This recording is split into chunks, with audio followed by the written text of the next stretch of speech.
Good morning, everyone. Ladies and gentlemen, it's my great honor to welcome you to the Polish Institute of International Affairs. My name is Jarosław Ćwieka-Połicz. I'm director of this institute. We have no doubt that the conference is organized in a very specific and right moment. Russia adopted quite recently a new doctrine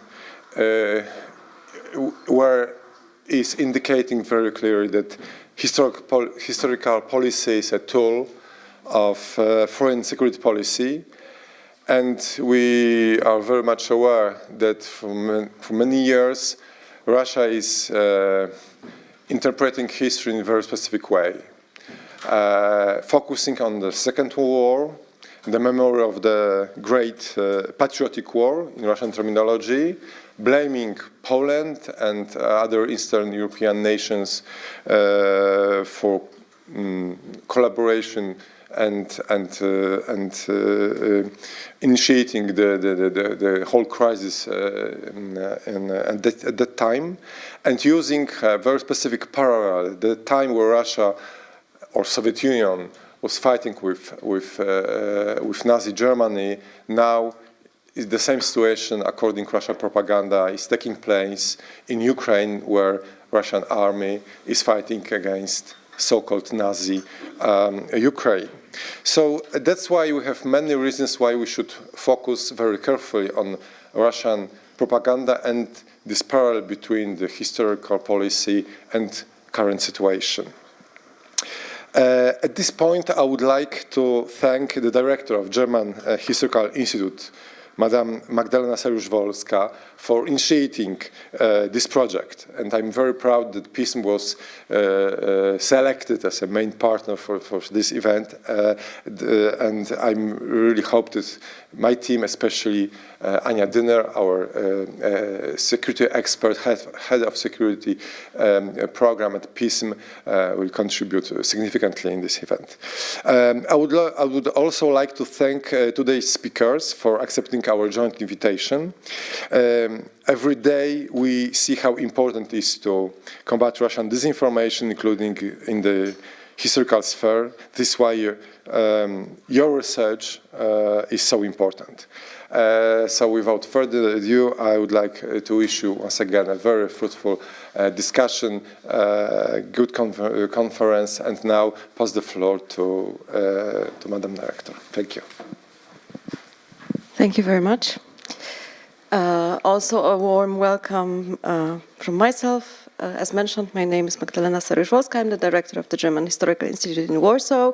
And for those of you who don't know the institute yet, let me start with a short information on who we are.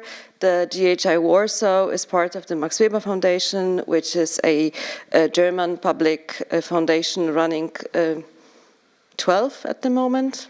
11 research institutes and some other offices worldwide. In total, we are represented in almost 20 sites on 4 continents, because some institutes have also branches. We, as the Institute in Warsaw, have a branch, for example, in Prague and Vilnius. We conduct basic research regarding the regions in which we are placed, and we undertake many activities to intensify the knowledge transfer to and from Germany. And this is also the case of the Institute in Warsaw. We've been here for more than 30 years now, and we conduct research projects on Polish and East Central European history, but we also publish translations from and into Polish and German. We organize public lectures and events like this. Since 2009, the GHI has been organizing the so-called level debates, so public discussions on relevant topics from historical sciences and other close disciplines, and they are called after Joachim Lelevel, a Polish historian from the 19th century, who was also a very international person. For the first time, however, we organized this event with an external partner, and I think that the topic of today's debate obviously is an obvious reason why we have chosen the Polish Institute for International Affairs as our partner, and we are very glad that the Polish Institute for International Affairs agreed to cooperate. We cannot imagine a more competent partner for the current topic on mnemonic security and international relations. As I myself come from memory studies, this is also a very important topic to me. For many years, I had the feeling that memories is a quite abstract and theoretical phenomenon, useful maybe for people working in museums or other cultural institutions, sometimes used and abused by politicians. However, until 2022, I would never have thought of memory as something that might be relevant in a military context, and apparently I was wrong. So I'm very happy that extremely competent and distinguished guests accepted our invitation and will discuss these issues during the next 2 hours, 2.5. However, events like this do not fall from the sky. Someone needs to organize them, and it was not me, who wrote all the emails, invitations, or descriptions and thought of all organizational details. I would like to thank Dr. Bartosz Dziewanowski-Stefańczyk from the German Historical Institute in Warsaw, whose idea it actually was to focus this level debate on the topic of mnemonic security. I will only mention that Bartosz is currently working on a collective volume on disinformation in memory politics that will be published next year, and I'm quite sure that it will be a very important book. Furthermore, Katarzyna Homan, Monika Karamus, Grażyna Ślepowrońska, and Kinga Wołoszyn-Kowanda from the German Historical Institute offered organizational support, and I would also like to express my gratitude to Professor Jarosław Ćwiek-Karpowicz, the director of the Polish Institute of International Affairs, Marcin Terlikowski, the head of research, for hosting this event. Anna Maria Dynner and the team of Public Information Office here were a great support as well. Thank you very much, and I will stop here because I'm quite sure that you're looking forward to the lecture and not to the opening remarks.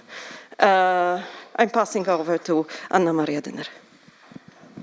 Thank you, Ms. Director, and without further delay, I will also ask Professor Budrytę to join me on the stage, and I hope that we will manage to. Yes, it's here.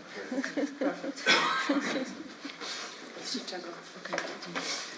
Thank you once more. As my director introduced me, I'm Anna Dynner, head of International Security Program here in PISM, but also I'm dealing with Russia and Belarus and historical policy of both countries as well. But first of all, I would like to introduce Professor Dovile Budrytę. So she is a professor of political science in Georgia Gwinnett College, but she was born in Vilnius, so quite near from here. And as someone who is visiting Lithuania twice a year, she knows very well how Russian propaganda is trying also to use Lithuanian history against this country. She also serves as an invited research in Vytaunas Kavolis Transdisciplinary Research Institute in Vytaunas Magnus University in Lithuania. And her research interests include memory politics, trauma, Holocaust, justice, and gender studies. And her publication include articles of various topics related to minority rights and memory politics on single-authored and 5 co-edited books. In 2014, she was the recipient of the University System of Georgia Excellence in Teaching Award. And in a period between 2020 and 24, she served as the president of Association for the Advancement of Baltic Studies, and she currently is also editor-in-chief of Vytaunas, a multidisciplinary peer-reviewed journal. So before giving the floor, I will just use the opportunity that I have a mic with just a brief introductory remarks, because as my director stressed, for the Russians, historical policy is one of the tools which they are used in foreign and security policy. They're blaming Poland for the launching of the Second World War, And at the same time, they try to avoid admitting that they were part of attacking Poland there. They also do not acknowledge that they occupied, for instance, Lithuania, but also the other Baltic states in between 1940 and 1990. They use the history to demonstrate their alleged right to decide about the fate of the territories of the past Russian Empire, including the city where we are. They use history to prove their rights to Ukraine and Belarus. They use history to drive a wedge between Poland and Ukraine and try to do the same between Poland and Belarus. Therefore, history should not be disregarded in the context of contemporary politics. This is why these issues are needed to be discussed.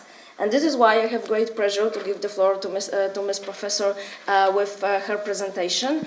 And according to the schedule, after this presentation, we will have a time to discuss. So please be prepared for your questions. Thank you. Thank you so much for this wonderful opportunity. I would also like to take an opportunity to thank the Polish Institute for International Relations and especially Dr. Jarosław Cwiekarpowicz. Thank you so much for your kind invitation. Thank you so much, Professor Magdalena Saryusz-Wolska from the German Historical Institute, Warsaw, for the invitation. And I'm definitely very grateful to Dr. Bartosz Dziewanowski-Stefańczyk for organizing this opportunity for me to share my insights. And as you can see, the topic of my presentation is entitled Securitizing Memory, Theorizing Defense, Identity, and the Past.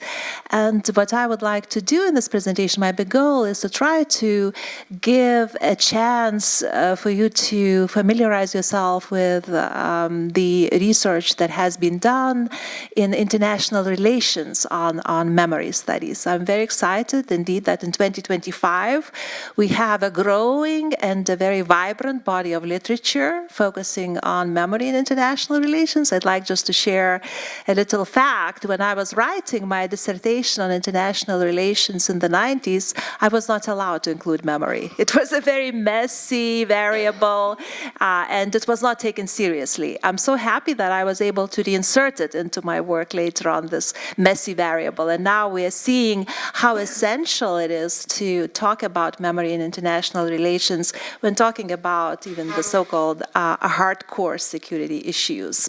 So I would like to open up with a quote from Maria Malkso, leading scholar in international relations, and I definitely think that it's appropriate that she is present in this room in spirit because she was the person who actually inserted memory studies into international relations and international studies. And the quote is from her recent book, Handbook on the Politics of Memory, published in 2023, and she wrote, "Memory matters for people and polities alike. Russia's kinetic war against Ukraine was preceded by and has run in parallel to an intense memory war, probing Ukraine's political subjectivity and sovereignty at various critical juncture points in the 20th century past," right? So two things from this particular quote. One thing is that it's very, very clear that even prior to the full-scale invasion, the Kremlin increasingly aggressively legislated, institutionalized, and propagated particular versions of Russian, Soviet, the so-called Great Patriotic War history, and used them quite successfully for their domestic legitimacy and foreign policy positioning. We know that in Putin's Russia, deviations from the official narrative, negative treatments of the Soviet past have become increasingly risky, and the state has claimed full monopoly over the so-called correct historical memory, right? So it's very, very clear that in the case of Russia, a war against Ukraine and memory war war are inseparable, and it's very, very clearly seen in this quote. And also, another thing that I would highlight in this quote is this importance of sovereignty, right? Sovereignty and memory, right? So on the one hand, we see Russia aggressively securitizing memory, but on the other hand, we see Ukraine, we see the Baltic states, we see other states in the region fighting a war against the securitization and trying to link memory to sovereignty, to perhaps uncertain sovereignty, right? So there are two important points to be made from this quote. So I'd like to focus during the time that I have on three questions. And question number one is, how do states construct the past as a threat or defensive resource, right? So this question actually entails in itself a definition of securitization of memory, which would be the processes whereby the states construct their past as a threat, right? So past becomes a threat, past becomes security issue, and also the states can use past as a defensive resource to mobilize populations, right, to defend themselves against the aggressor, right? So the first question would be, again, dealing with this broad definition of securitization of memory. The second question that I'd like to touch upon would be, what does the search for mnemonical security entail during times of critical situations such as war, right?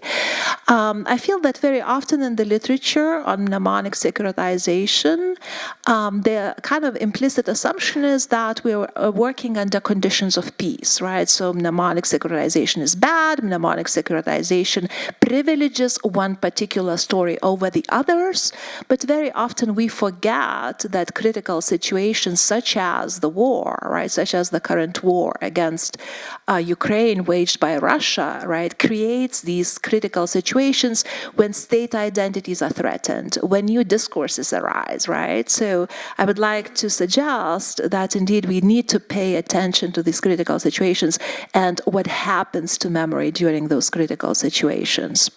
And probably a big elephant in the room, right, would be how to preserve democratic memory politics, right? And memory studies, there's a lot written about agonistic memory politics, about importance to preserve memory pluralism.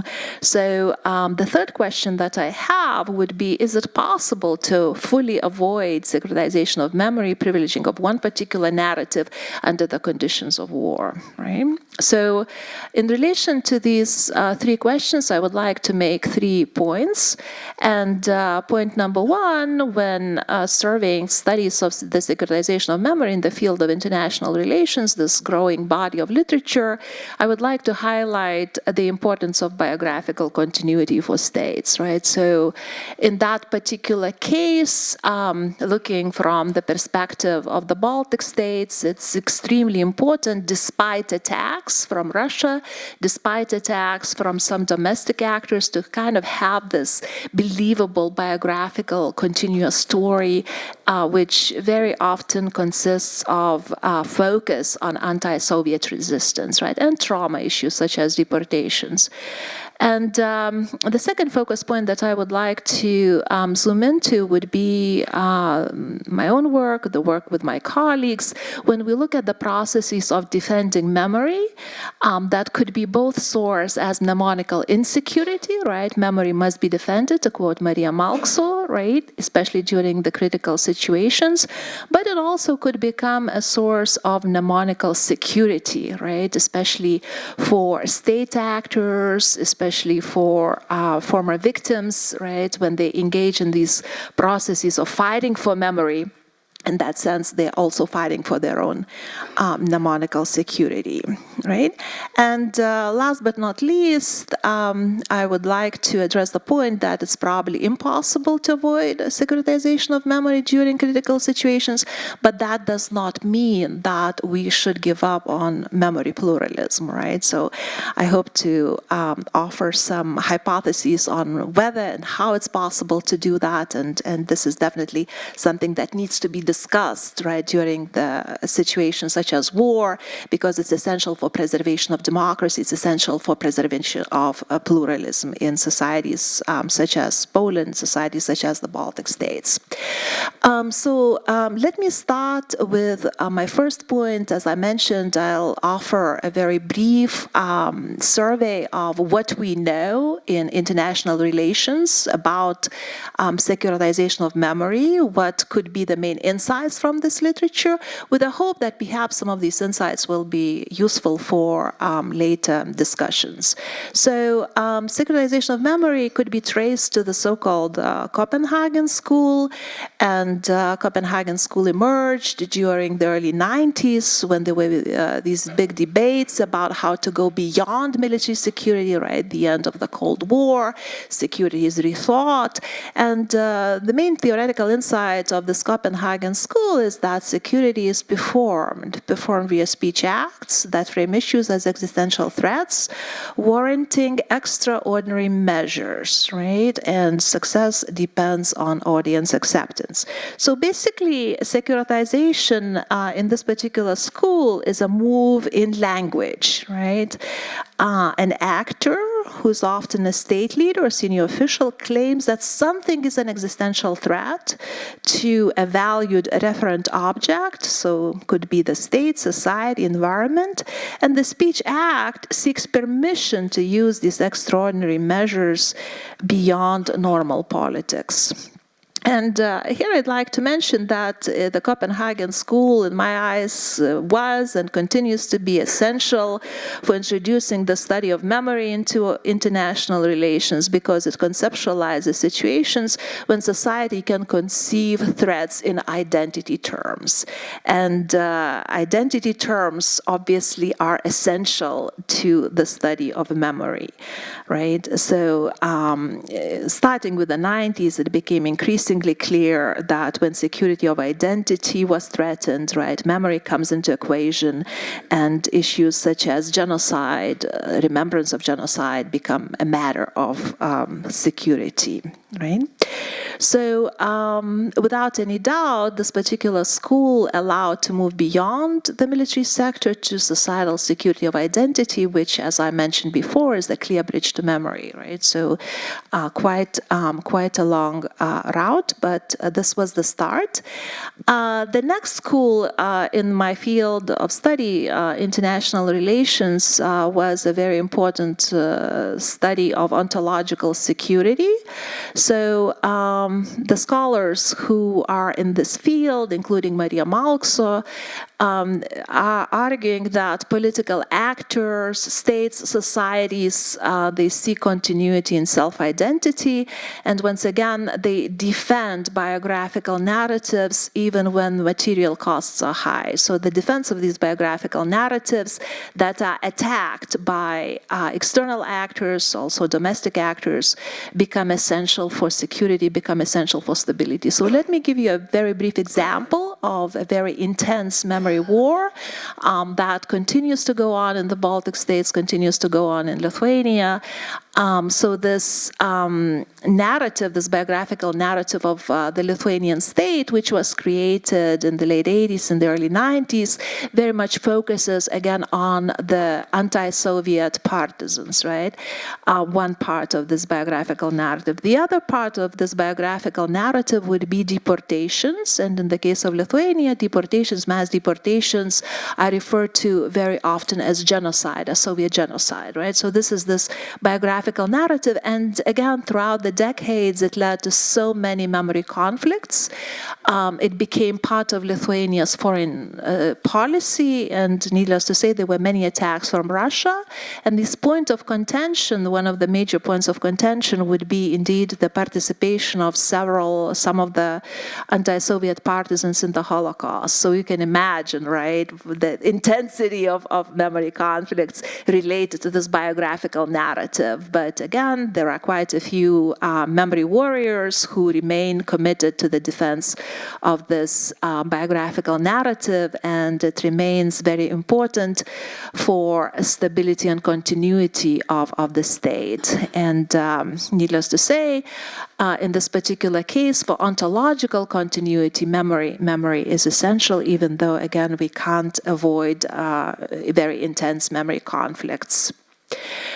The third and the last school that I'd like to draw your attention to for the essential for the studies of synchronization of memory was developed relatively recently, and very much the importance of this particular school is associated with Catherine Bachleitner, right? So she very much built on ontological security scholars such as Jennifer Mitzen, such as Brent Steele, Katerina Kinval, Aisha Zarakal, and this particular school of thought focuses on the so-called significant historical other, right? So instead of kind of trying to relate memory to the other states, temporal security asks the questions building on philosophy, such as how was I in the past?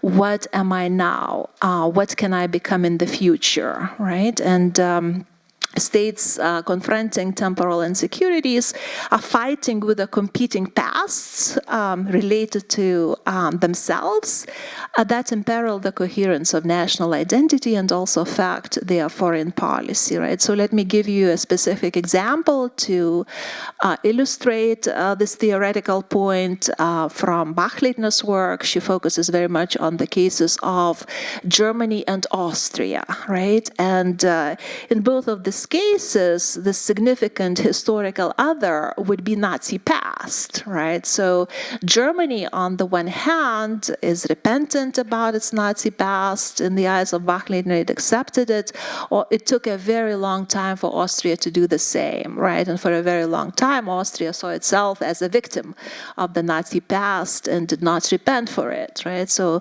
Bachleitner shows in both cases how these countries confronted their temporal insecurities, how it affected their foreign policy. It is still true today, right? Especially in the case of the Middle East. Germany has consistently supported Israel. This was through 67-73 war. Austria, for example, in 73 war, she supported the Palestinians because of this identity, this victimhood identity that Austria had. That's according to Bachleitner, right? So how the states look at themselves in relation to their significant historical other definitely affects the ways that states behave in foreign policy, right? So this temporal security secures the self in time through narratives and practices that sustain continuity with the past, right? So this significant historical other from the past becomes the most important thing in search of mnemonic security. Let me move to the work that I have done together with my colleagues, and we integrated the insights from these three schools, but primarily from ontological security and temporal security, when we looked at and continued to develop this concept of defending memory, right, which was developed by Maria Malkso, and she argued, and I completely agree with her, that this concept, this phenomenon of defending memory is very common in Eastern and Central Europe, when in many securitized contexts, like the current Russian war against Ukraine, historical remembrance becomes a real security issue, right? A very important issue, as important as the so-called physical security, right? And when defending memory, the state engages itself in this permanent process of creating and recreating a narrative about its origins, its coming into being within its own borders, and thus it differentiates itself from the chaos outside of national limits. So a certain level of security is introduced, right, when the state is able to differentiate itself from this chaos, right? States engage in permanent processes processes of creating and recreating narratives. But however, during that process, when states are trying to recreate narratives in search of security, new mnemonic security dilemmas arise, right? As I mentioned before, as Lithuania is trying to search for its own security by developing this narrative about fighting and suffering, inevitably this narrative is challenged, right? So new mnemonic security dilemmas arise, and as many memory scholars have argued, those new mnemonic security dilemmas are also related to real security dilemmas, right? So wars over memory, again, can be related to actual wars.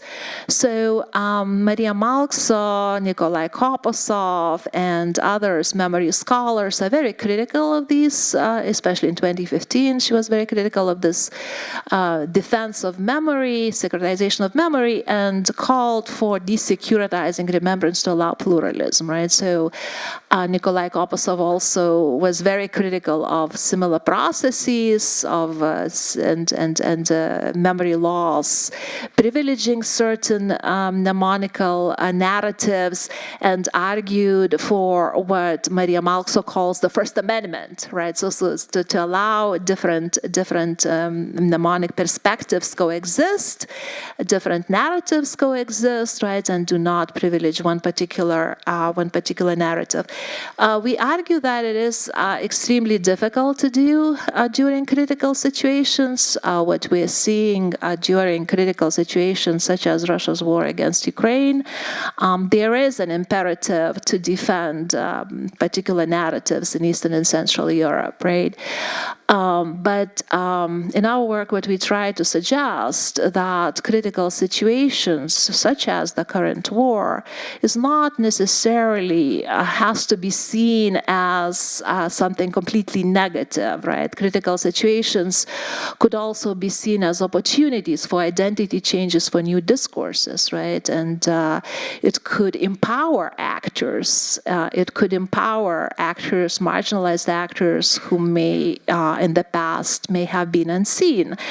And securitized memorialization practices could be impetus for social change, not just the end of pluralism, right? So specifically, to give a specific example from the case of Lithuania, what we're seeing in reaction to the Russo-Ukrainian war, we see mobilization of civil society. Memory is part of it, right? And mobilization of civil society does not need to be marked as the end of pluralism. In fact, it could be seen as supporting democratic consolidation. So in our book, Defending Memory in Global Politics, which was published in 2025, we continue with this argument, right, that we cannot avoid securitization of memory during the critical situations, critical junctures, such as the current war. And I would like to quote my colleague, Neringa Klumbite, who wrote the concluding article for this book. And she argued that, look, Maria Malkso's memory must be defended was not written for the peaceful times. I'd like to quote Klumbite here. She made a very, very passionate argument, much better than I can, that indeed during critical situations, it's quite normal to securitize memory, right? And she wrote, how could Ukrainians accept that they share spiritual, linguistic, and historical unity with Russians when these ideas clearly underlie Russia's military ideology against them? Or being, quote, little brothers of Russians, unquote, which entails subservience and subjugation cast through metaphors of intimacy. How could Crimean Tatars, Chechens, and Balts accept that the Soviet Union did not commit any crimes by deporting thousands of peaceful citizens? The conversation about the so-called radical interdependency could have been possible if Russia was democratic. However, Russia's democratic period was very, very short, right? And this radical interdependency, this desecuritization is absolutely impossible. So one conclusion that we draw from the study of these critical situations, that we have to deal with the inevitability of mnemonic securitization during the times of war, right? Without any doubt, Russia is aggressively using memory politics, but in reaction, we must admit that, unfortunately or fortunately, right, mnemonic securitization is going to occur. But I would not like to suggest that it leads into a death of democracy or death of democratic memory politics, because it's possible to have what I believe could be called just securitization, just mnemonic securitization, and this very much building on Rita Floyd's concept of just securitization. So according to Floyd, for securitization to be regarded as just, securitizing actors must be sincere in their intention to protect the referent object they themselves identified and declared. So in political communities, defending memory always comes together with a defense of sovereignty, which is defended sincerely and passionately. So therefore, what I'd like to suggest is that, again, when it comes to mnemonic securitization during the times of war, what we are seeing very much in East and Central Europe, we are seeing instances of just mnemonic securitization, when mnemonic securitization comes together with the so-called mnemonic decolonization, which would be a resistance, passionate resistance to colonial narratives imposed by Russia. So I have just a little bit of time left for 4 conclusions. This is going back to the 4 questions that I raised and 4 focus points. And one major conclusion based on ontological security literature and defending memory in international relations is that it's not uncommon for the states to defend their biographical narratives, and it's basically done by all states. Critical situations such as the war, Russia's aggressive war against Ukraine is essential for understanding of mnemonical security. And what we are seeing during those critical situations, we see inevitability of actions to defend memory during the times of war, right? So inevitability to defend particular narratives during those critical situations. This leads me to introduce, and perhaps somewhat provocatively, the concept of just mnemonic securitization, and argue that it is possible to continue commitment to democratic memory politics as long as mnemonic securitization, again, is relevant to mnemonic decolonization, resistance to imperial narratives, and at the same time maintaining commitment to truth, maintaining commitment to talking openly about your own historical crimes, right, and also historical justice. So I'll stop right here. Thank you, Professor, for...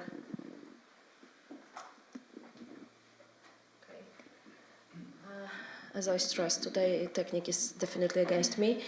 Thank you, Professor, for your keynote lecture. I have some questions and some summing up, but we also gathered here for you, for the audience. So if you have any questions, please let us know, and we will try to give you the opportunity to ask them. And this is the momentum this is the moment. Okay, Mr. Director. Thank you very much for this dense and inspiring lecture.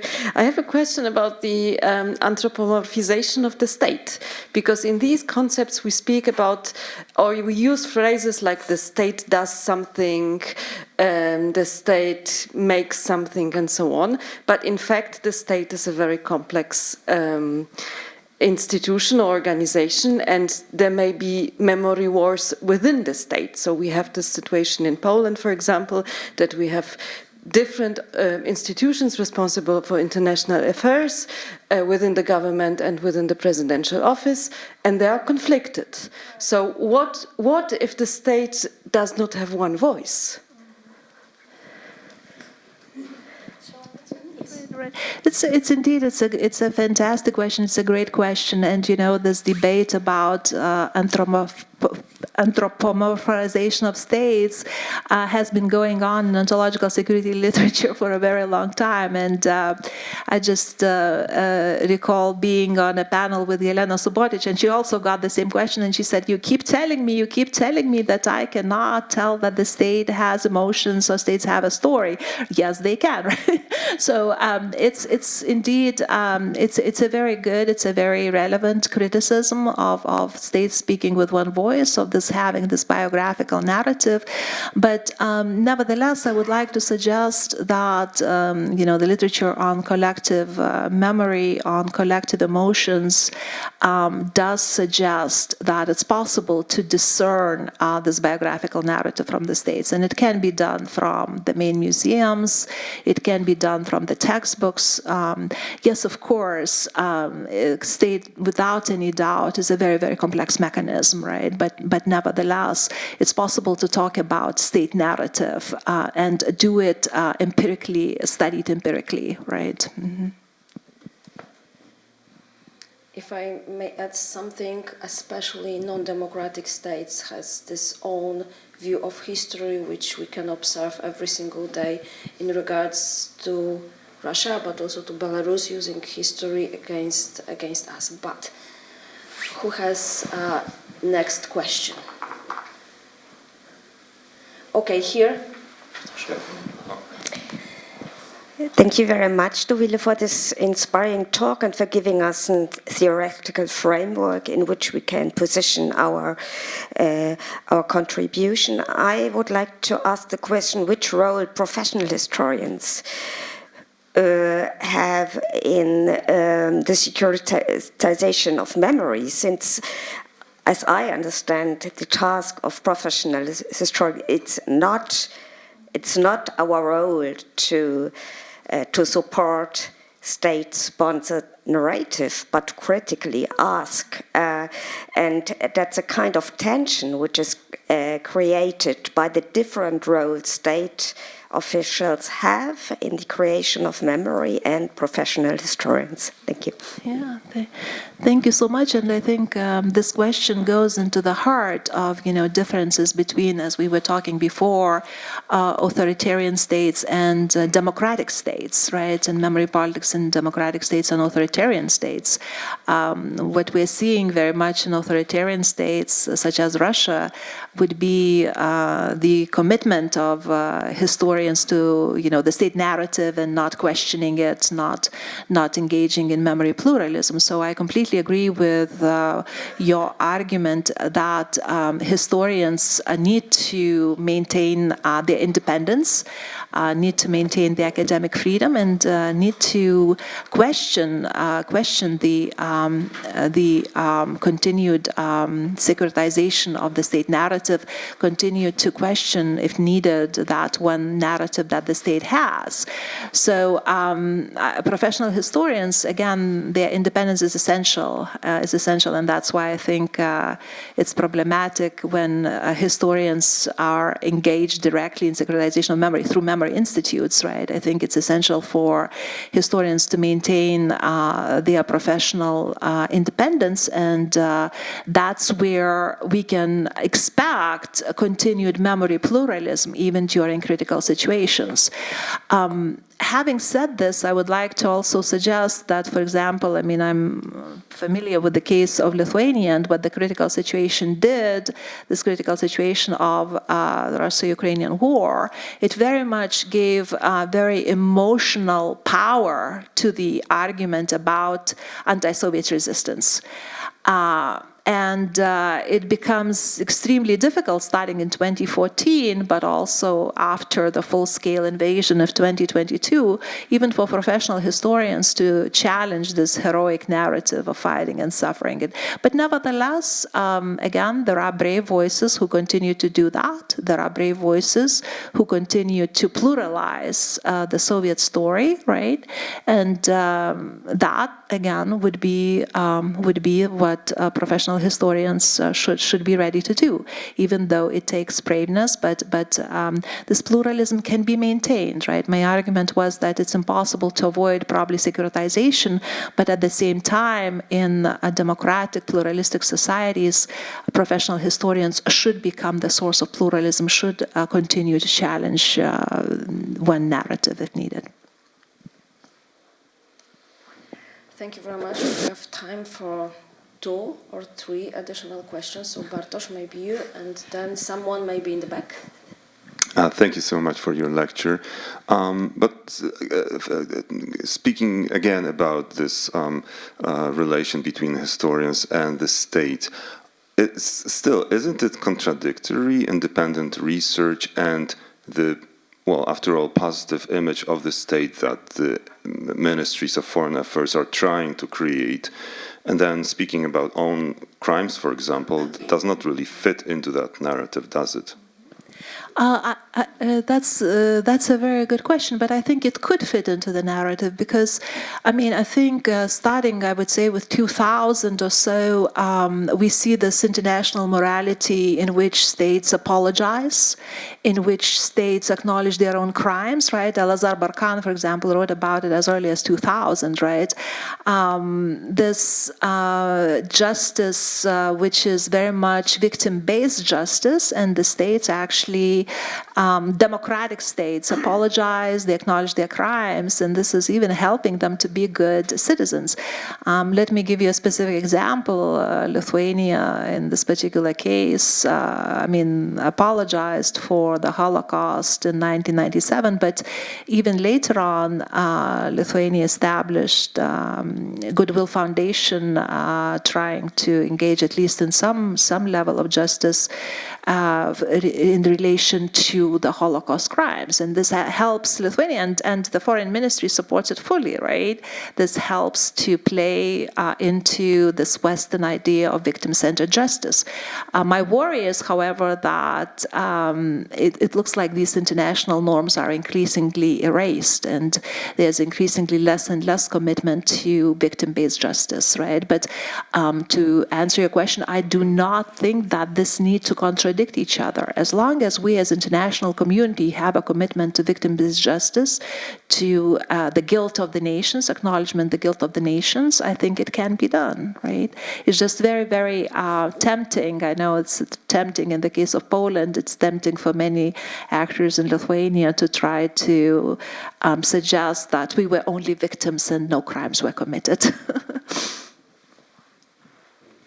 Thank you very much. So, no, I'm expecting someone from the back, especially to ask the questions.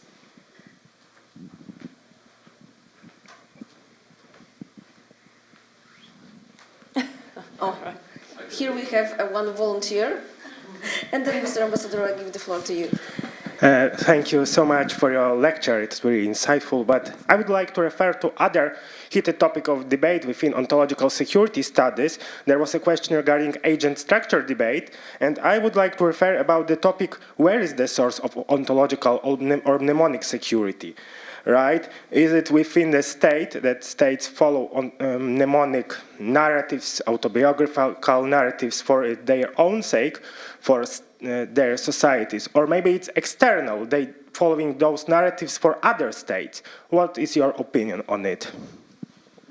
Right. It's definitely one of the major, debates in ontological security studies, right? I mean, so for example, Brent Steele very much focuses on this internal biographical narrative, but obviously others focus. Bachliner too very much argues that the main focus of a historical memory should be external, and it's important for the states to have their for mnemonical security in relation to other states, right? I would try to avoid this either-or debate. It's either one or the other, right? When it's framed in this way, I always get a bit nervous and uncomfortable. I would say it's both. I would say it's very, very important for the states to maintain this internal continuity, biographical narrative, right? And without any doubt, in democratic states, it's being constantly challenged, and this is to be expected. I mean, this is not to say that all voices should be suppressed and this search for continued biographical narrative is without problems, right? So it's very important for the states to have that biographical continuity, but biographical continuity helps to routinize, helps to establish routines with other states and defend, perhaps if necessary, that biographical narrative vis-a-vis the states. So I would say, you know, I know theoretically it's difficult to say that it could be both, but I think it is. Thank you very much. So last question goes for Mr. Ambassador. Here is the mic. So. Thank you, Professor, for your inspiring lecture. What would be your advice, you know, to states, diplomacies, so that we don't lose this battle for hearts? You know, the battle between democratic states and the authoritarian and dictatorial states. It's a very interesting and a very difficult question, right? But I think several things that come to mind, and I think even though it might be extremely difficult to do sometimes for politicians, for political reasons, but I think it's essential to be committed to historical truth and critical thinking. I mean, to give a specific example, what I mean by that, I mean, in the case of Lithuania, as I mentioned, one of the challenges to this heroic anti-Soviet resistance comes from participation of some of the anti-Soviet fighters in the Holocaust. So for Lithuania, to give a specific example, not to lose this battle in memory war with Russia, with the other states, it's essential to look very openly into the past. It's essential to acknowledge the crimes. It's essential to say, look, the fact that we acknowledge the engagement of some of the anti-Soviet partisans into the Holocaust does not mean that this was true about everybody, but that's where professional historians are so essential. That's why it's so essential to maintain, even during the times of war, critical view into the past, critical research, which is happening. And the second thing that I would also mention, not to lose the war, I think it's essential to continue. I mean, and this international morality has been very much criticized. This victim-focused international morality has been very criticized as being very Western-centric, etc., etc. But I think it is essential to maintain commitment to historical justice, commitment to restitution processes, even though they might be extremely difficult. This very much has the relationship to, obviously, World War II once again. But as we can tell, the major battles still wage about World War II, right? This Russo-Ukrainian war and World War II are basically inseparable. So I think for the states in our region, it's essential to admit that we're not just victims, that there were perpetration too as well done, and it's essential to continue the commitment to victim-based justice as we are also articulating historical truth. Thank you very much. So we almost get into time. I will try to sum up and probably also give some thoughts for Bartosz for the second panel. But definitely, memory should be defended even in peacetime. Why? Because if not, it will become even more dangerous for us in a wartime. And we can see this in regards to Polish-Ukrainian relations. If we solve our historical problems before the full-scale war, probably nowadays we don't have a situation in which we will give a possibility for Russia to split us. It's one issue. Definitely, we also have to think about our memory, our history, because truth is probably the first one which dies during the war. So here comes also the question how to fight with all of those issues, even, I will say, during the hybrid warfare times, not only the kinetic war. Something which was very important from my perspective is also the question of decolonization. A friend of mine who is sitting here is focusing on this topic, but definitely we could see that Russia, but also China, which we didn't mention today, is using these narratives against, for instance, Western European countries / the US as well. So, just to sum up, history and memory matters on peacetime, crisis time, but wartime as well. And I will stop here. Thank you for your attention. I would like to thank Ms. Professor, but also we just have like 15 minutes of technical break, and then I would like to introduce Bartosz and the second panel, which probably will be fascinating as well. I'm looking forward to this discussion. So here we have coffee break, and we will come back to you during 15 minutes. Thank you very much.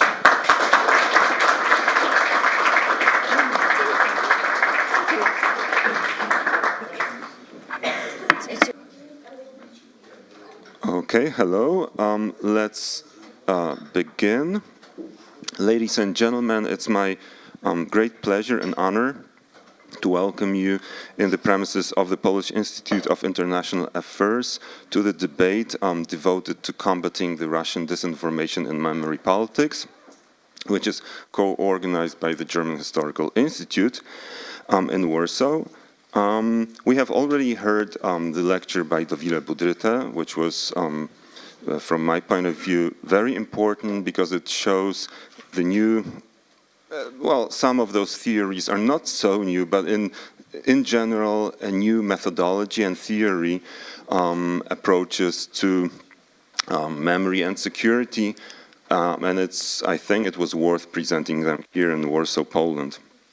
Now, this topic is, I believe, important for at least 3 reasons. One is that the war in Ukraine is going on less than 300 kilometers from the very spot where we are sitting, which is not so obvious for probably most of people on the street.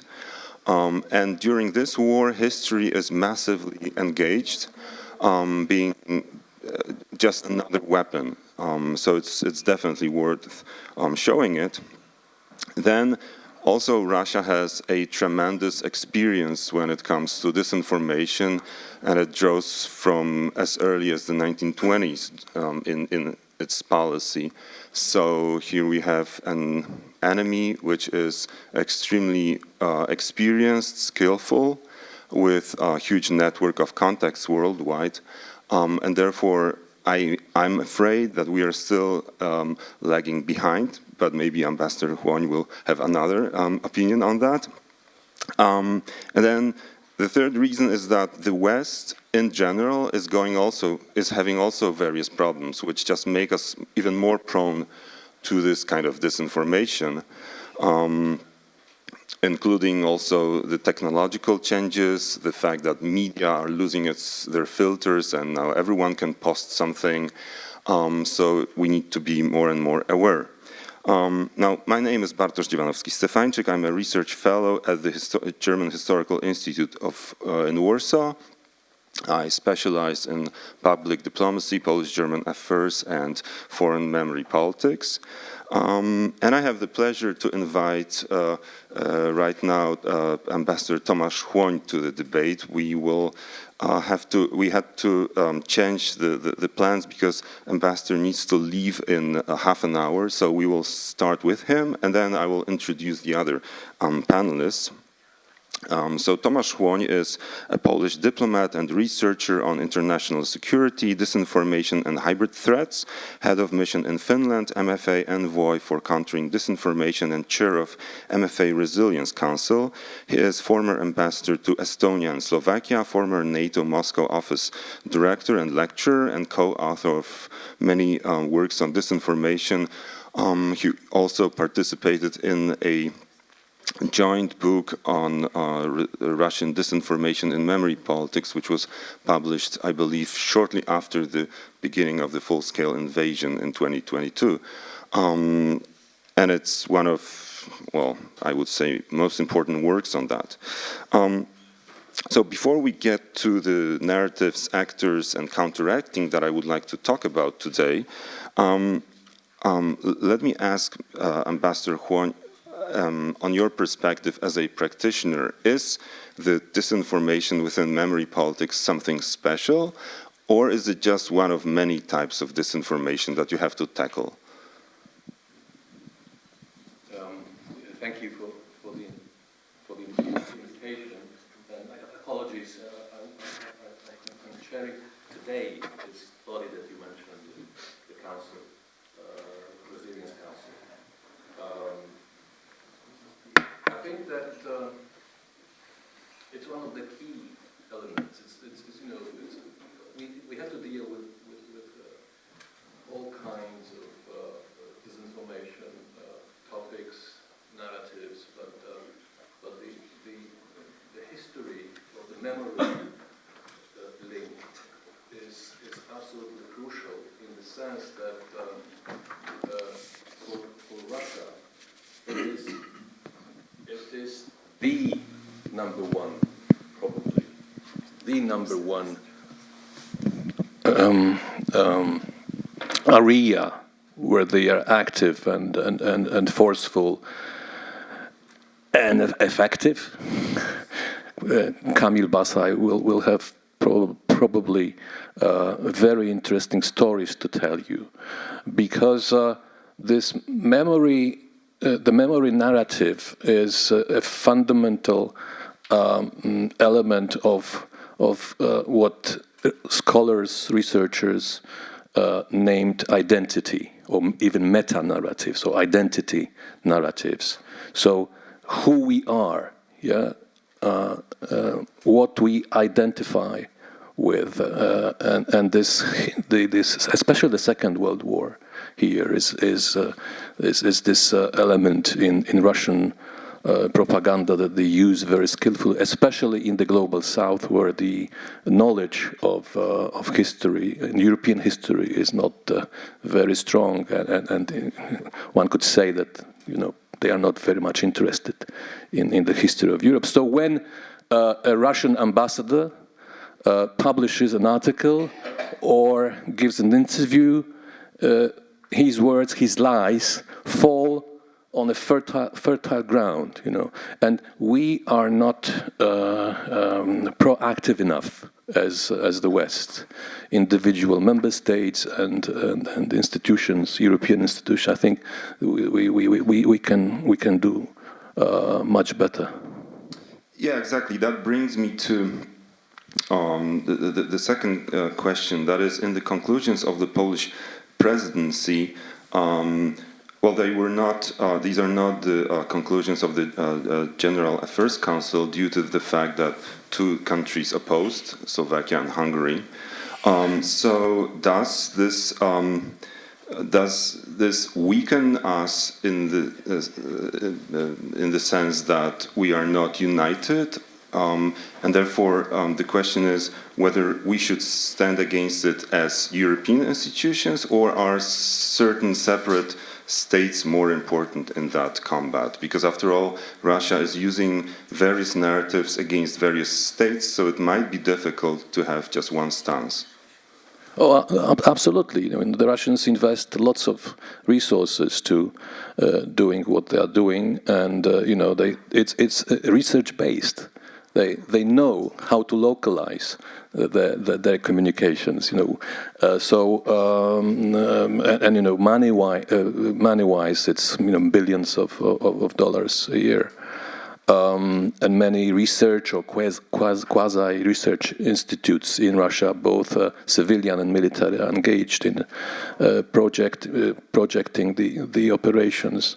But we should do both as EU and its institutions and individual member states. One of the problems is that the standards of response to Russian disinformation is in some countries very low. In some countries, in fact, Russians have access to state media and propagate their policies through official media. But I think what we have to do is, as Europe and as member states, and we have, as Poland during the presidency in the Council, suggested such a thing, but we haven't been able to push it through yet perhaps, is that we divide the work vis-à-vis the global South. So what I have in mind is that Poland has assets, let's say, in Senegal, a very good embassy, people passionate to counter Russian disinformation there. We have relations and good embassy, big stuff in South Africa. Finland has a special relationship with Namibia. Czech Republic has a special relationship with Zambia. So why don't we divide our work and invite to Europe influencers, public opinion formers from the countries, let them see, how we function.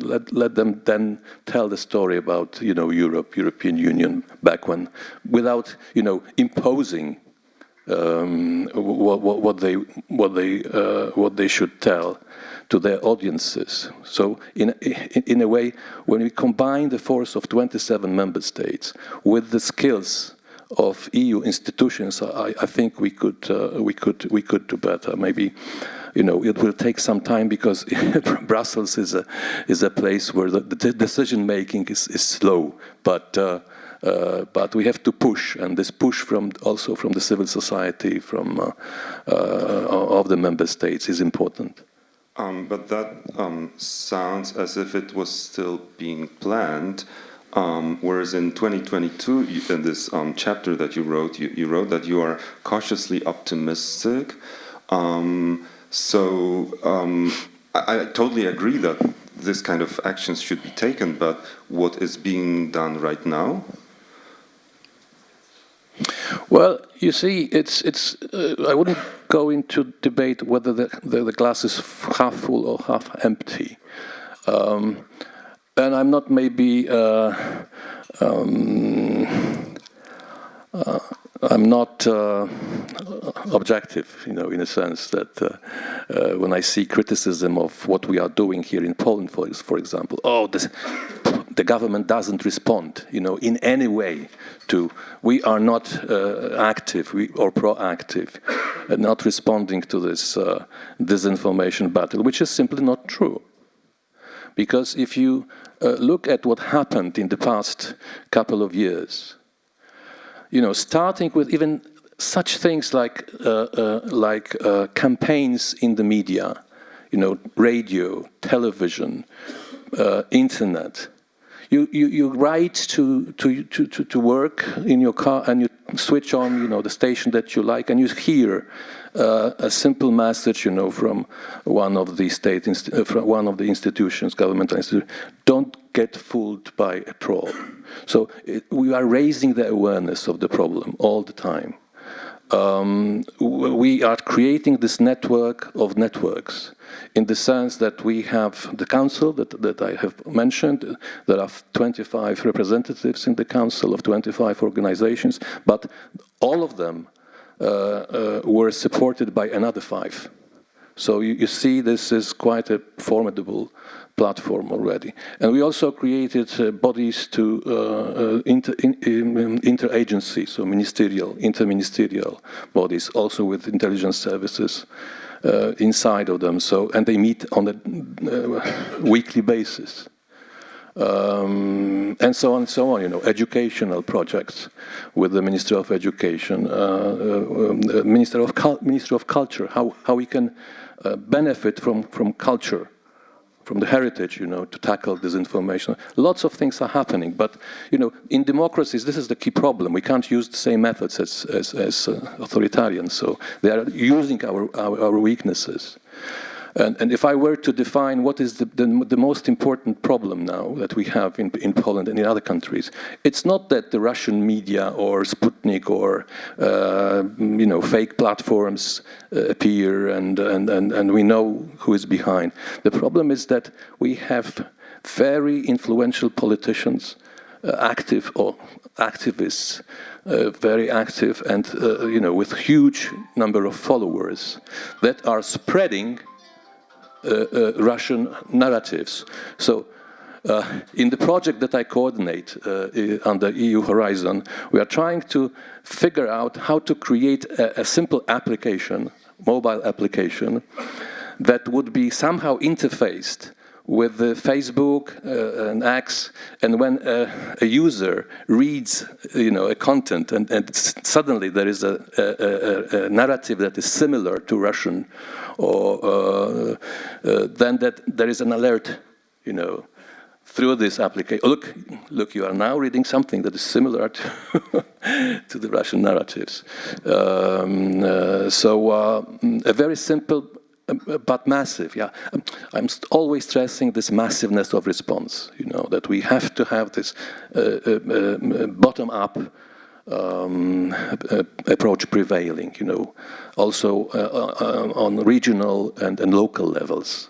How in your commune, when you have a problem, for example, when we had the floods in the south, and immediately the Russians are establishing and operationalizing a network of Telegram accounts, thousands, to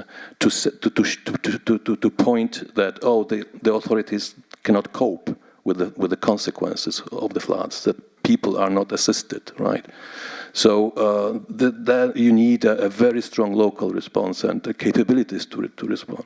Okay, my last question, and then we can open the floor to the public for like 10 minutes, probably, I hope so.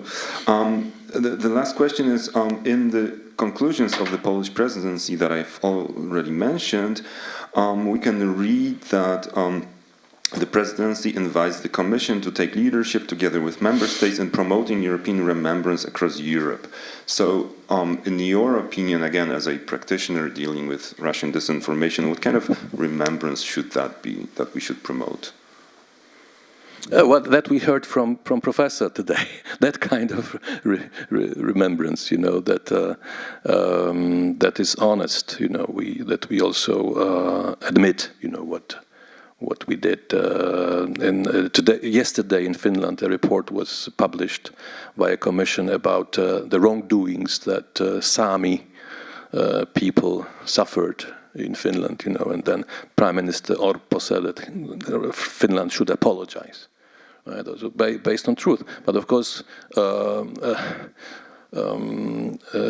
the conclusions also, I think, invited member states to establish a pan-European resilience council. That was one of our goals, and that happened in the European Democracy Shield that was published on the 12th of October. This idea of a resilience center has been included, and now details are being developed. All right, thank you. So we have now around 15 minutes for questions and answers. So do we have any questions from the public? Yes.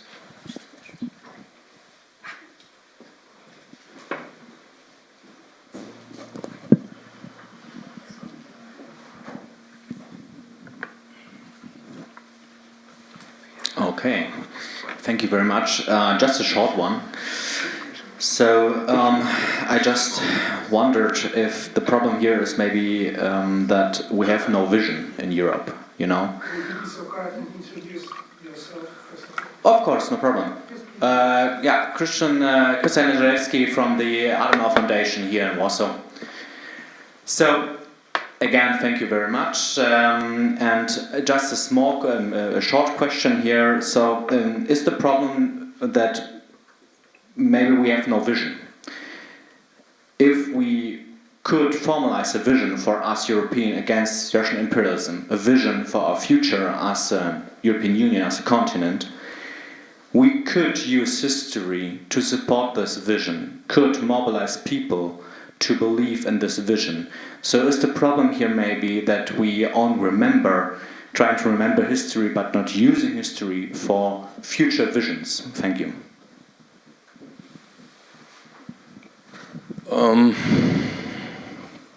I don't know.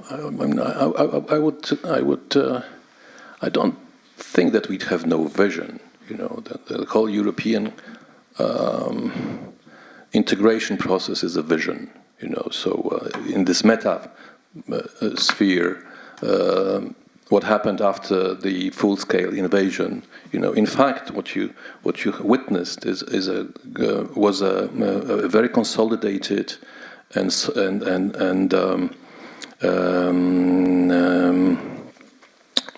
full of solidarity response to that war in Europe, based on the vision, you know, that the system that Europe created, this multilateral cooperation, you know, multi-center, not polarized, is exactly the system that would work not only for Europe well, but for the whole world. You know, what we did probably wrong was that we thought we are absolutely right in everything, and we were not responsive enough, especially to the propositions from the global South, to give them more voice and participation in international relations and in international institutions. You know, starting from the Security Council, EU and Security Council, where the current 5 permanent member states simply don't want to move from this current. So I think that there is a vision, you know, of where we should go. The answer probably, as President Stubb suggests, is where this global South will move. You know, whether the global South would move towards the global West more, or the global East. Yeah. If I might suggest something, if the other panelist also has some questions for Mr. Juan, probably it would be good to use those mics which are on the tables. But here we have another question.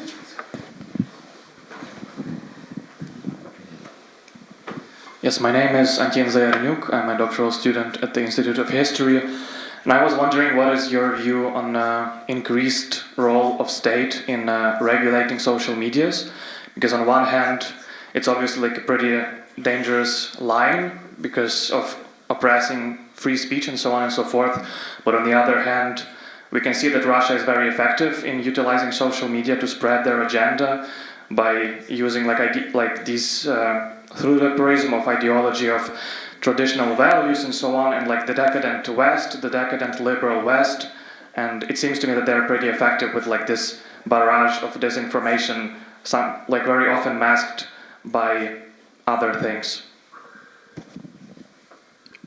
Well, this is one of the most difficult problems now that we face. We thought before the second Trump administration that we could be more effective in regulating the media, social media. I mean, the internet, especially, not to introduce censorship. And this is, I think, the basic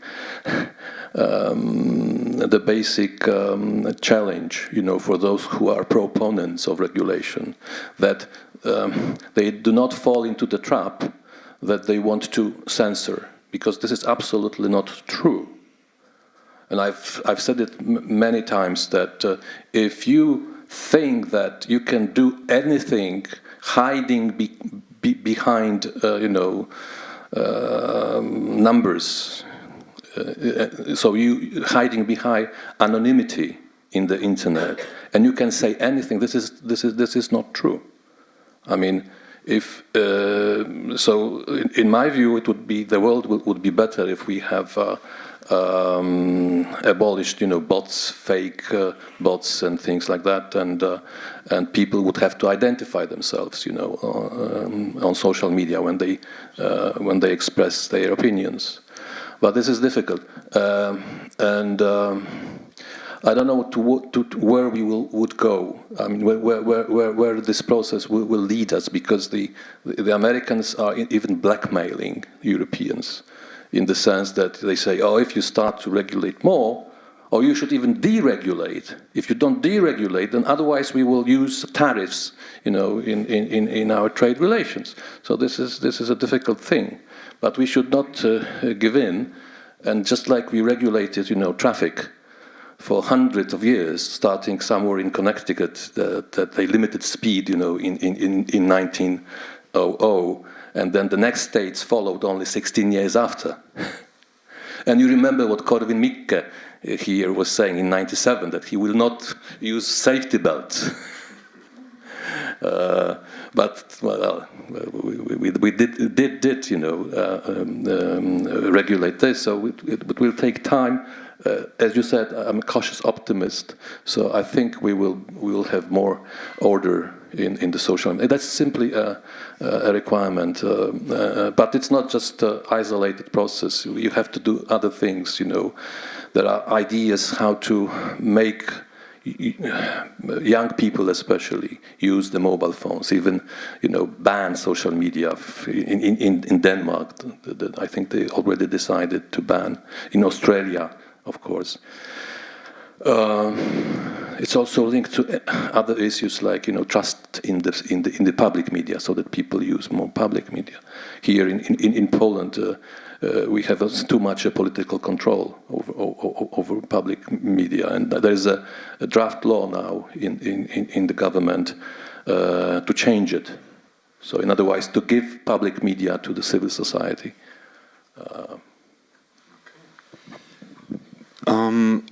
We have 5 more minutes because you have to leave like 15:15. So, yeah, okay. So that would be the last question. Excuse me. My name is Aditya Suresh. I'm an independent analyst. You had briefly mentioned about the fragmentation of responses across different EU member states. I would like to ask you, what practical steps can be taken to strengthen a unified European narrative without undermining pluralism in historical memory?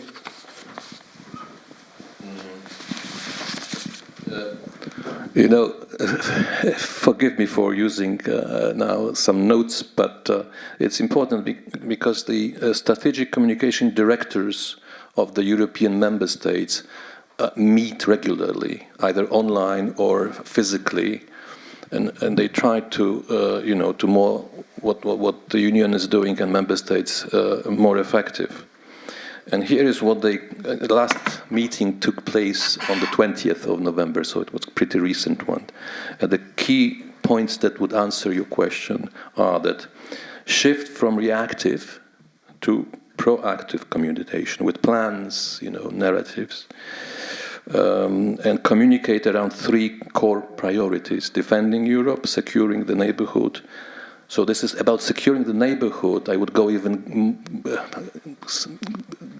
globally, and also with the narratives about history, that could be left maybe to those member states who don't have this post-colonial heritage or burden.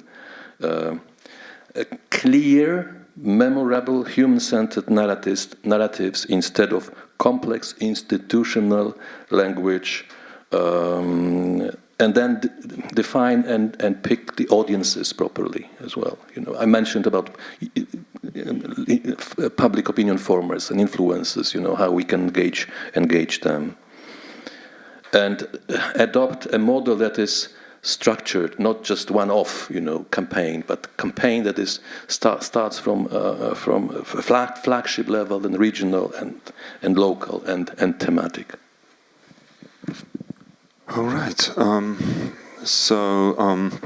That was the last question. Thank you so much, Mr. Ambassador, for your great input.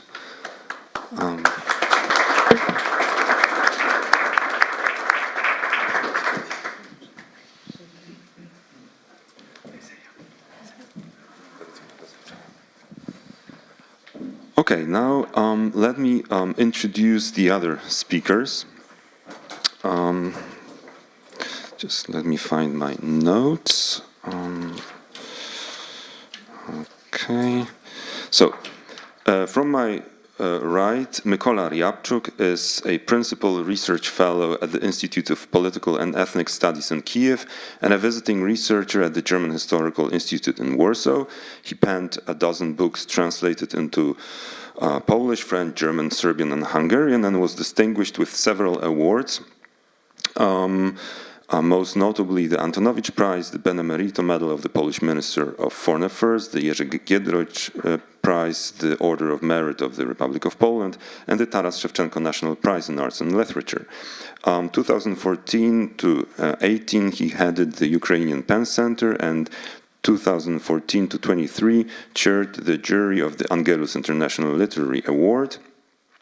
His latest books in English are Eastern Europe since 1989 Between the Loosened Authoritarianism and Unconsolidated Democracy, and then the second one, A Defense of the Metternich's Garden, Essays on Europe, Ukraine and Europeanization. Now I lost my first page. Okay. Dr. Sandra Dalke is the director. Here we have Dr. Sandra Dalke. She is the director of the Max Weber Network Eastern Europe. She studied history and Slavic studies in Paris, Cologne, and Hamburg, and obtained a doctoral degree from the University of Hamburg. 1998 to 2011, she was a lecturer and a researcher at the Helmut Schmidt University, then held a number of scholarships in France. And then between 2012 and 24, she worked at the German Historical Institute in Moscow, being its director between 2018 and 24. Actually, the last director, as in May 24, the institute was classified as an undesirable organization by the Russian Ministry of Justice and closed. Her current research interests include the history of the Soviet Union and the history of the Tsarist Empire in the second half of the 19th century. The next speaker is Kamil Basay. He leads the work of teams responsible for responding to incidents in the information environment at the InfoOps Poland Foundation. He is creator of processes for securing the information environment, professionally affiliated with the Cyber Defense Component Command. His professional experience also includes work at the National Security Department of the Chancellery of the Prime Minister, the Government Security Center, and the Ministry of National Defense. Lecturer and author of various works. Then the last but not the least panelist today is Dr. Katalina Nastasiou, who is assistant lecturer at the National University of Political Studies and Public Administration, Bucharest, where she is currently teaching courses on media and digital literacy. Her areas of academic interest include the study of disinformation, the analysis of media frames and strategic narratives. She has professional experience in journalism, fact-checking, and has been part of a series of initiatives to combat disinformation and promote media and digital literacy. In 2023, she published a volume that addressed the information war and disinformation narratives promoted in Russian media in the context of the invasion of Ukraine. Having said that, I would like to ask the first question. I will ask Mykola Ryabczuk. In one of your papers, you wrote about the Ukraine's absence on mental maps of vast majority of Europeans, and that's why I mentioned how close the war is, because I don't really think that most people here acknowledge it's so close, which is a byproduct of the Russian imperial knowledge and its cultural diplomacy, since many Ukrainians, artists, academics, and so on, but also facts from its history are appropriated by Russia. So, what are the main narratives of the Russian disinformation regarding the Ukrainian history and the Russian-Ukrainian relations, and can we observe changes in this narrative since before the Orange Revolution, so in the period when Ukraine started fighting for its real independence?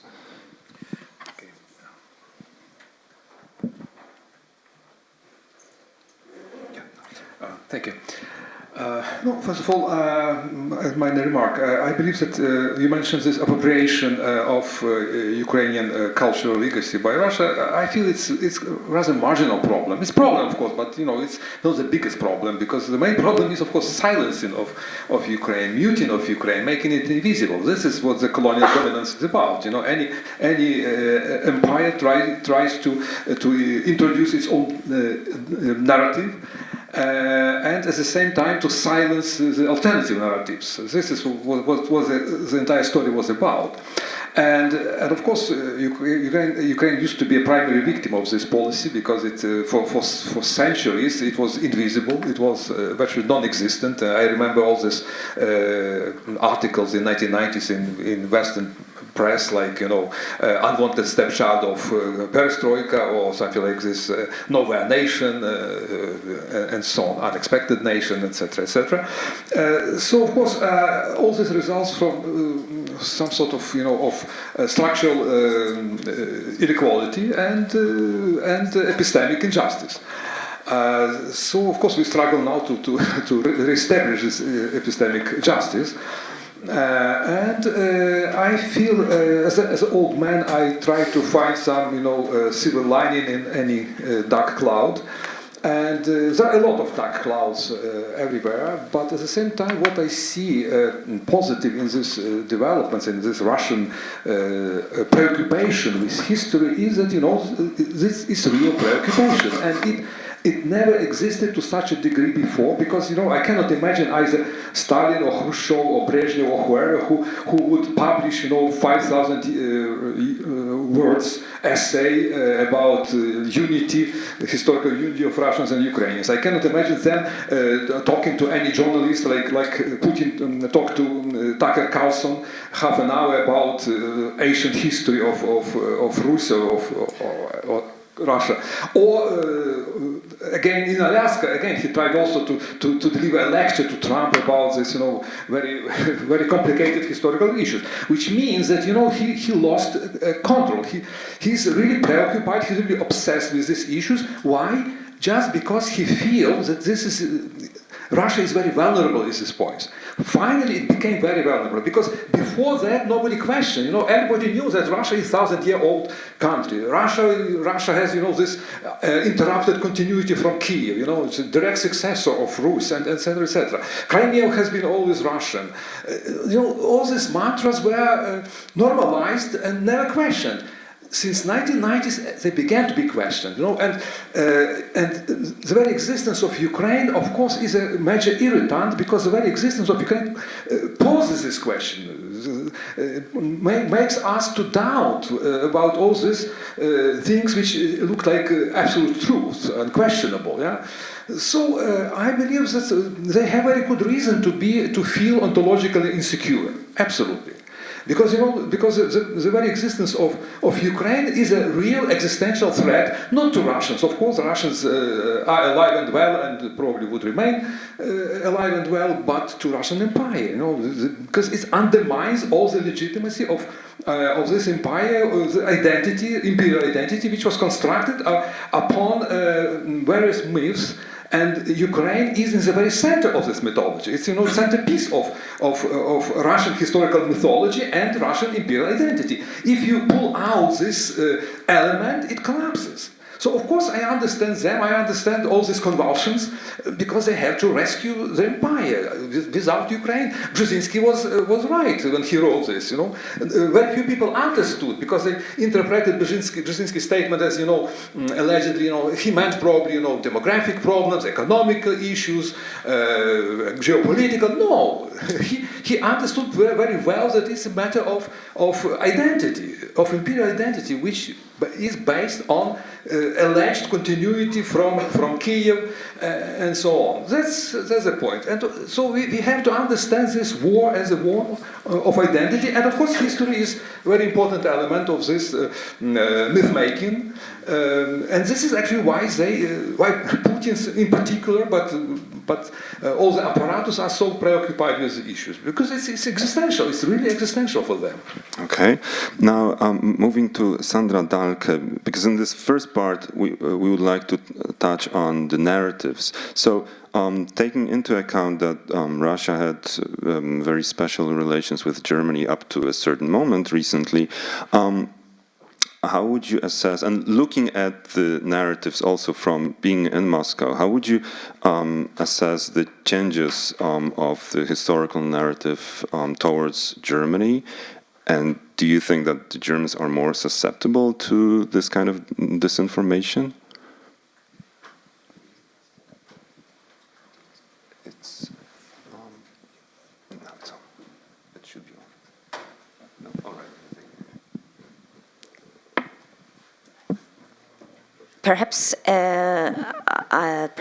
I can start with the foundation of the German Historical Institute in Moscow, because it very much connects to your question. The institute had been founded in 2005 in order to support Russian-German cooperation in terms of reconciliation policies, and that had been done because Russia was considered the legal successor of the Soviet Union, and I suppose that perhaps there were also economic interests probably behind that, but I don't have to tell you that every government, since it's not only the Social Democrats, but also the Christian Democrats, had a very particular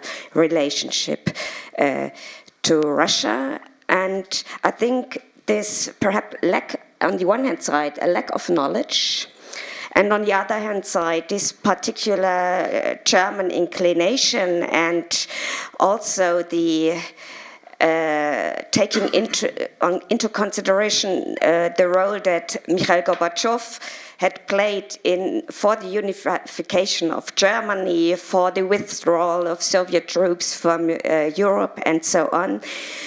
Germany was very, very inclined to have good relationships with Russia at the one hand side, and the other hand side, I think there was a lack of knowledge of this imperial setting and about the needs and the histories of those countries which were, for one part of the history, part of the Soviet Union or the Russian Empire. In Germany, I think public opinion with regard to Russia is very much divided between the East and the West of Germany, and that is quite strange phenomenon, because you see that a party, the Alternative for Germany, a right-wing party, which had been created by West German professors, but now it's very popular in East Germany, in West Germany as well. But I think the number of the vote differs quite obviously, and that is strange, because Eastern Germans, they had their experience with Soviet rule, but for them it's a kind of history of, since the reunification, a kind of history of constant humiliation, an idea of being taken over by West Germany, and I think that makes them so open for Russian propaganda. And it's strange to see that that there's a tendency to consider Putin kind of a revenge for the humiliated Eastern Europe, Eastern German soul. And another group would perhaps be the Germans, those people with German origins who left the Soviet Union and who resettled to Germany. They're mostly Russian-speaking. They're very susceptible to Russian propaganda, and they have their own experience of not being integrated very well, and I think that makes them so susceptible to Russian propaganda.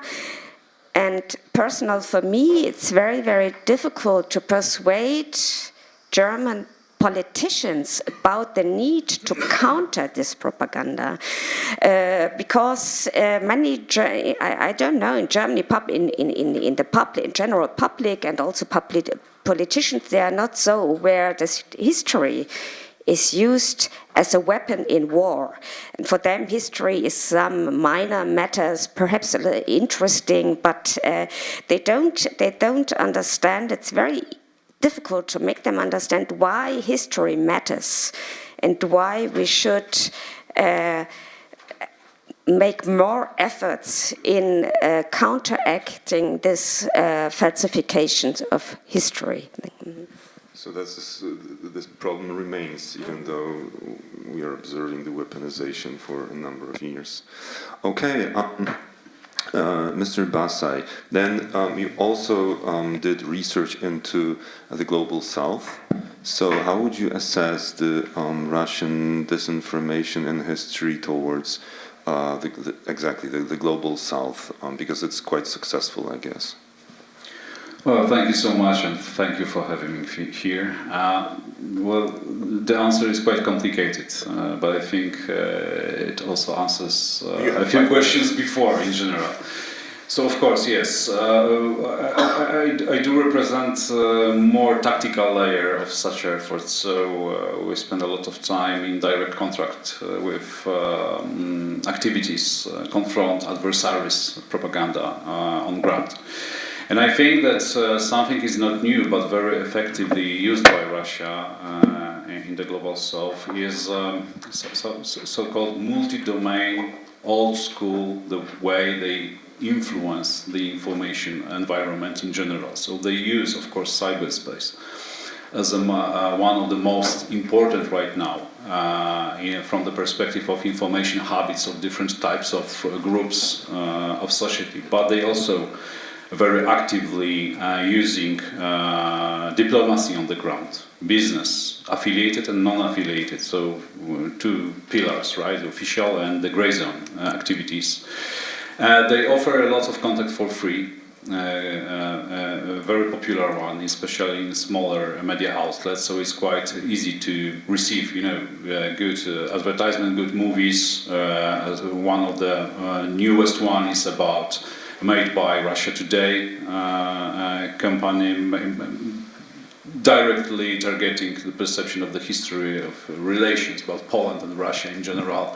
It's about 1,000-year conflict. Of course, mainly based on false pillar of history in general, but when you are watching this movie, it's quite well prepared. There is a logical sequence, step by step, event by event. So the auditory receive logically completed, based on false pillars, picture of the history of the relations between Poland and Russia in general. Of course, it's used not to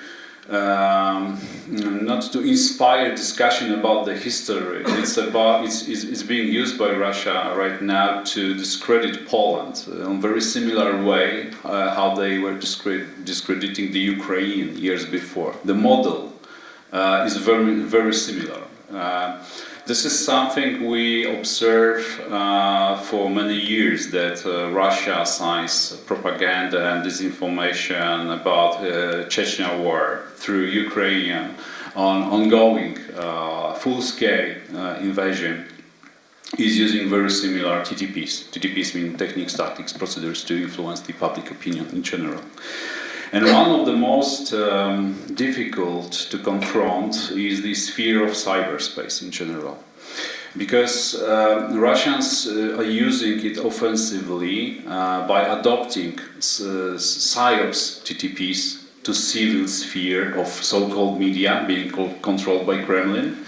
But what does it mean from technical perspective? It means that they are using, for example, more than 200 web pages to split propaganda message on the daily basis, maybe 2-3 articles per minute sometimes, because today this process is automated. 7 or 8 years ago it was mainly made by a human, right? When Ctrl-C, Ctrl-V, Enter, spread. And now it's distributed using artificial intelligence, a special software, right, that these websites are based on in general. So it's also translated to many different types of languages at the same time. And we have a discussion about what we can do with it. The main goal of Russia and using such a VIET means a virtual information environment distribution model, is not to spread this message for this time. It's about to achieve a goal to saturate the cyberspace with propaganda and messages for next decade. So I think answering one of the question about how we can use our effort to make counter propaganda. We should do the same because it's legal in general, but of course it's quite challenging because from academical perspective, I don't know how many of you do import your books, your writings, your lectures to, for example, artificial intelligence LLMs. APIs that they are allowed to learn themselves on the basis of these resources. Because from latest reports we see that, for example, propaganda messages or misinformation is affecting LLMs right now. Why? Because they are just receiving a lot of manipulated messages. So we should answer for it. So we decided to implement as much historical-based materials, publications, books written in Polish, in English, about Polish history to ChatGPT, for example, in this model that we can learn him. But I think this is the model we should discuss on the West in general about the digitalization of the knowledge. Because the next generation will mainly ask by a cell phone or some different application. We just put the question and try to receive the answer, and that's going to be it. They're not going to be interested in analysis, comparison of the versions of history. No, just what application would answer is going to be the fact. So I think now we should work on how these applications are working on our benefit, to avoid the situation that there's going to be information supremacy in the next decade by Chinese, Russia, propaganda efforts, because answering the beginning of the question about Russian operations, they are supported by Chinese on site very often. I mean, the Chinese resources in cyberspace are very often responsible for exposing current Russian operations, but only in the line when China is the beneficiary of it, right? So, just for the beginning, thank you. So one of the practical results should be, for example, sponsoring by the states open access, right, of various books, so that you could teach the AI with them, right? This is one of the ideas, of course. Another is just to invest in communication activities.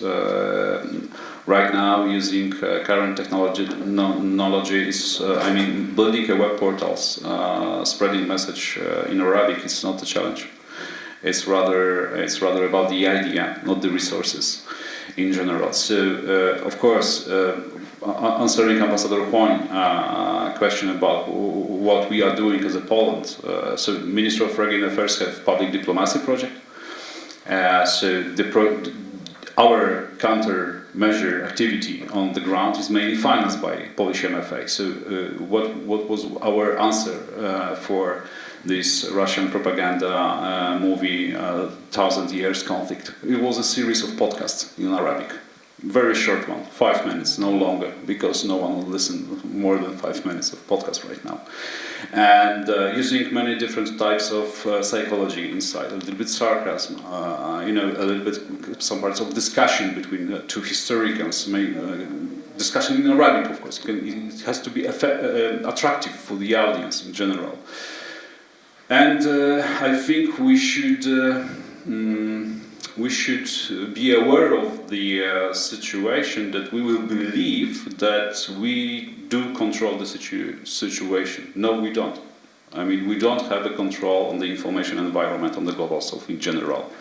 We are losing it, including activity of Russian diplomacy, which is very actively corrupting media outlets. I mean, long story to tell in general, but I think the modus operandi is very well known from KGB style mindset. Thank you.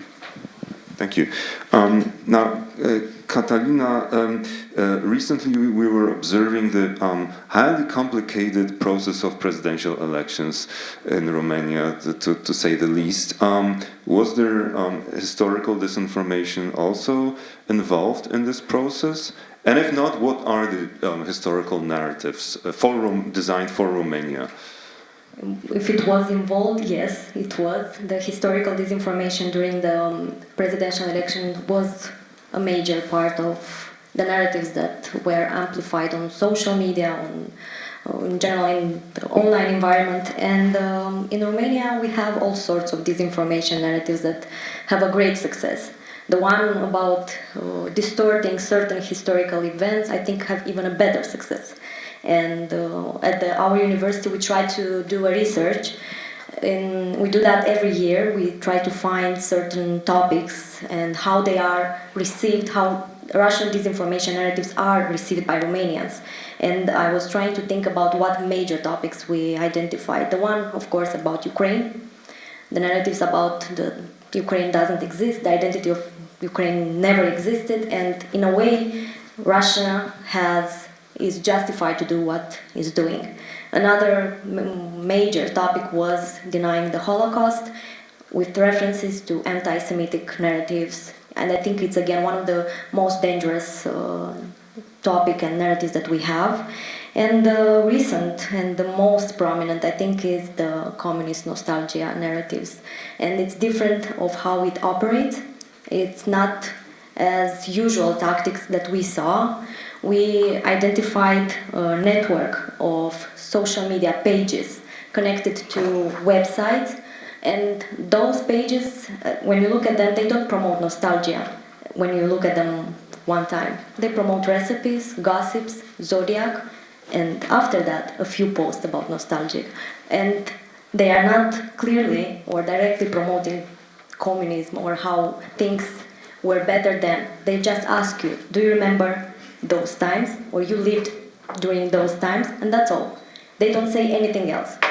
And I think it's a new and a cognitive way of operating in this information field. And looking at surveys that also we conducted at our university in 2023, 1 year after the invasion of Ukraine, 30% of Romanians believe that Ukrainians are Nazis. 2025, recently, almost 56% of Romanians consider that during the communist times we lived better. And if you know how we lived, we didn't live better during those times. And people aged 18 to 29, 45% believe that communist times were a positive period for Romania. And almost half of Romanians think that, again, we lived better back then. So we have the narratives, we have the surveys showing us a dangerous amount of people believing in this narratives, and these are just a few examples that we have with data that we collected. And they are spread on social media, on, as I said, networks of pages, websites. They are, of course, promoted by political parties and one of the most prominent party in Romania, promote all these narratives. It's in opposition, but it's the first party in voting intentions in Romania. So that's the narratives, the actors that are promoting these narratives in Romania. And do you have any narratives connected with also drawing attention to the memory conflicts with the neighbors of Romania? It depends. Neighbors, of course, we can think about the issues in regards to Hungary, or we can think about more topics in regards to Republic of Moldova, which again, in Moldova, it's a different narrative that is promoted, because as we know, the narratives are crafted and they are tailored to respond, to answer certain specific features of each nation. And they are not the same in Romania or in Moldova or again in Hungary. So, but of course there are several, and again, the most prominent is about Ukraine, I would say, and probably the most successful, as we saw in surveys. Okay, so going back to Mykola, how is Ukraine counteracting? Because in the beginning of war, of the full-scale invasion, because the war, of course, began way earlier, but Ukraine was very successful in raising international interest. There were a number of films showing its advantages against Russia and so on. And now we don't hear so much of it. That's also connected with the situation on the front. But do you know how Ukraine is acting against this kind of historical disinformation?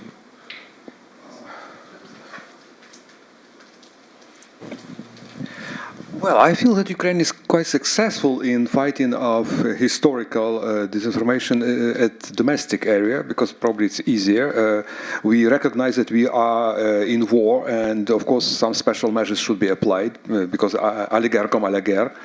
And we regret that this idea has not come yet to the minds of Europeans, because Europeans are also de facto in war with Russia. At least Russia believes it and pursues very specific policies which can be defined as hybrid war. And Europeans are considered as enemies. So it's time to recognize and to move to the policy of containment of Russia. Moreover, Russia very successfully benefits from rule of law in the West, from freedom of speech, freedom of information. At the same time, heavily constrain, heavily oppress all these freedoms at home. So I believe it's also time to say openly that you are not entitled to benefit from any freedoms internationally unless and until you secure the same freedoms at home. For your own citizens, only then you can claim, rule of law and whatever at the international area. So I believe something should be changed internationally here. In Ukraine, we have quite a good experience because, of course, the major sources of disinformation are closed. Still, of course, there are some problems with social media because they operate freely, openly, and of course we don't have enough resources to combat them. So in these cases, I believe that we have some advantages in terms of inventiveness, of creativity, because usually all this propaganda can be, maybe not always, but very often fought back by humor, irony, should be just ridiculed. It's probably the easiest way to disprove all these pathetic statements. I understand the change of mood internationally, because of course people are tired. Not only Ukrainians are tired, but for years of war, and this TV series are boring because every day you hear about some people killed, some cities destroyed. So every day, we have at least a few people are killed every day, civilians. It makes no news, absolutely. So it's another example of this epistemic injustice, epistemic violence, actually. But at the same time, people need to find, and so I also understand foreigners, they they need to find some justification for their passivity, for their neglect. They are tired, and they have to. And of course, it's very easy, very convenient to say, well, but you know, Ukraine is hopeless, Ukraine is corrupted, and something like this. Yes and no, you know, because in these statements we lose the main things of current development. Ukraine finally has functioning institutions which are able to fight corruption, which are able to fight against the top rulers in the country. We never had it before. Never. No, within the 30 years of independence, never we had institutions and law enforcement institutions which were able to withstand government pressure. Now we have it. It's a huge achievement. Of course, it's bad time for such developments, but nonetheless, it should be recognized. So I feel that, you know, there is a problem of communication. What I observe. Problem of communication in different countries, in most countries of Europe, in Poland, in Germany, because politicians can explain many things which are usually not explained. All the stories, for example, which I observe in Poland, for example, about huge, enormous assistance. You know, common people are impressed by the figures when they hear that, you know, Ukraine receives, you know, like billions and billions a year. Of course, these figures, you know, make people crazy. You know, billions. So that's my billions. You know, but if politicians are able to explain that these billions boil down to 1 cup of coffee every day for any European, it's not so big. You know, if you can stay without this coffee, 1 cup of coffee. And this is what these billions are translated in the level of common people. And there are many examples like this. So I believe that we should probably better communicate, and we should probably more introduce tougher measures against all kinds of Russian propaganda. We should not be afraid of accusation of censorship, of restrictions of freedom of speech. No, because they do this. They do the same in their country. Only those countries can enjoy freedom of speech internationally, which allows this freedom of speech domestically. It should be the rule. Okay, thank you. Now, I would be interested to know more about the German scientific policy. Since you're the director of the network that deals with Eastern Europe, what are the goals, the main tools, strategies of the German political, scientific policy in this regard? Yes, as I already told, I think looking from now, probably the creation of a German Historical Institute in Moscow had been a mistake, because the needs and interests of the other successor states of the Soviet Union hadn't been taken into account. When the institute was founded, we tried to counteract a little bit, because we had a big scholarship program inviting scholars from Ukraine, Belarus, Uzbekistan, Kazakhstan, and other countries to study the history of their countries in the Moscow Central Archives. This mission became more and more difficult to fulfill after the annexation of Crimea and after the 2008, after the war against Georgia.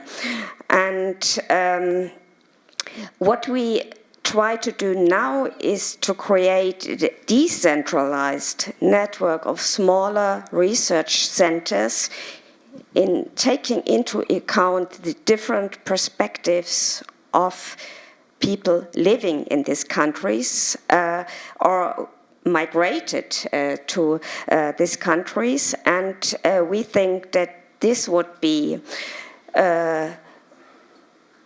good to decolonize our own perspectives and decolonize as well the topics of our research. And I hope that this will work out, because you know, for instance, in Georgia, the situation is very difficult at the very moment. But we try to do this, and we have still to persuade our foundation that this is a good idea, because they are still thinking a lot in these bilateral terms of the post-war situation. But we often, it's a kind of experiment for us, but we think that this is a good idea. But perhaps to for me, it would also be, if I may, important to stress another topic. If you're at Moscow Sheremetyevo Airport, at least it was so until 23, you see an exhibition that is called Россия беспредельная. That means Russian has no borders. And I think that's very important to understand, that this is a very distorted understanding of sovereignty, of Russian sovereignty. And this is much connected to this paradigm which had been introduced in 2020 of the genocide against the Soviet people, and the paradigm or the idea that Russia is not a nation. They did not succeed and create a Russian nation, but a civilization. And the civilization has no borders. And I think this topic of genocide, that is very important, because it legitimizes, for instance, the war against Ukraine, in pretending that the Russian state stands for the interest of the Russian-speaking Ukrainians, the Russian-speaking Germans in Germany, and Russian-speaking people all over the world. And that is very important to understand. And I think we have, and how important this is. After the last it's not an election, it's of Putin in 24, in his first speech, he pronounced that the falsification of history is a top priority. The second priority is a special military operation, how they called it, against Ukraine, but the war against the falsification of history. And this is very visible, because if you see who is responsible for that, this is the two Sergeys, Sergei Narishkin, who is the chief of the foreign intelligence services, and Sergei Kirienko, who is the curator of the occupied territories in Ukraine. And you see how much history, memory, and Russian so-called security interests are connected. Mm-hmm. And it's all connected with the presidential palace, right? So now the next question goes to Mr. Basay again. I've liked very much your comparison in one of interviews that you were speaking about imagining an aquarium where you put a tiny drop of ink every year or whatever, and then over time it starts to be dark, right? That's how this information works. So is it possible to make it the other way around and speak somehow to the Russian citizens? Do you try it?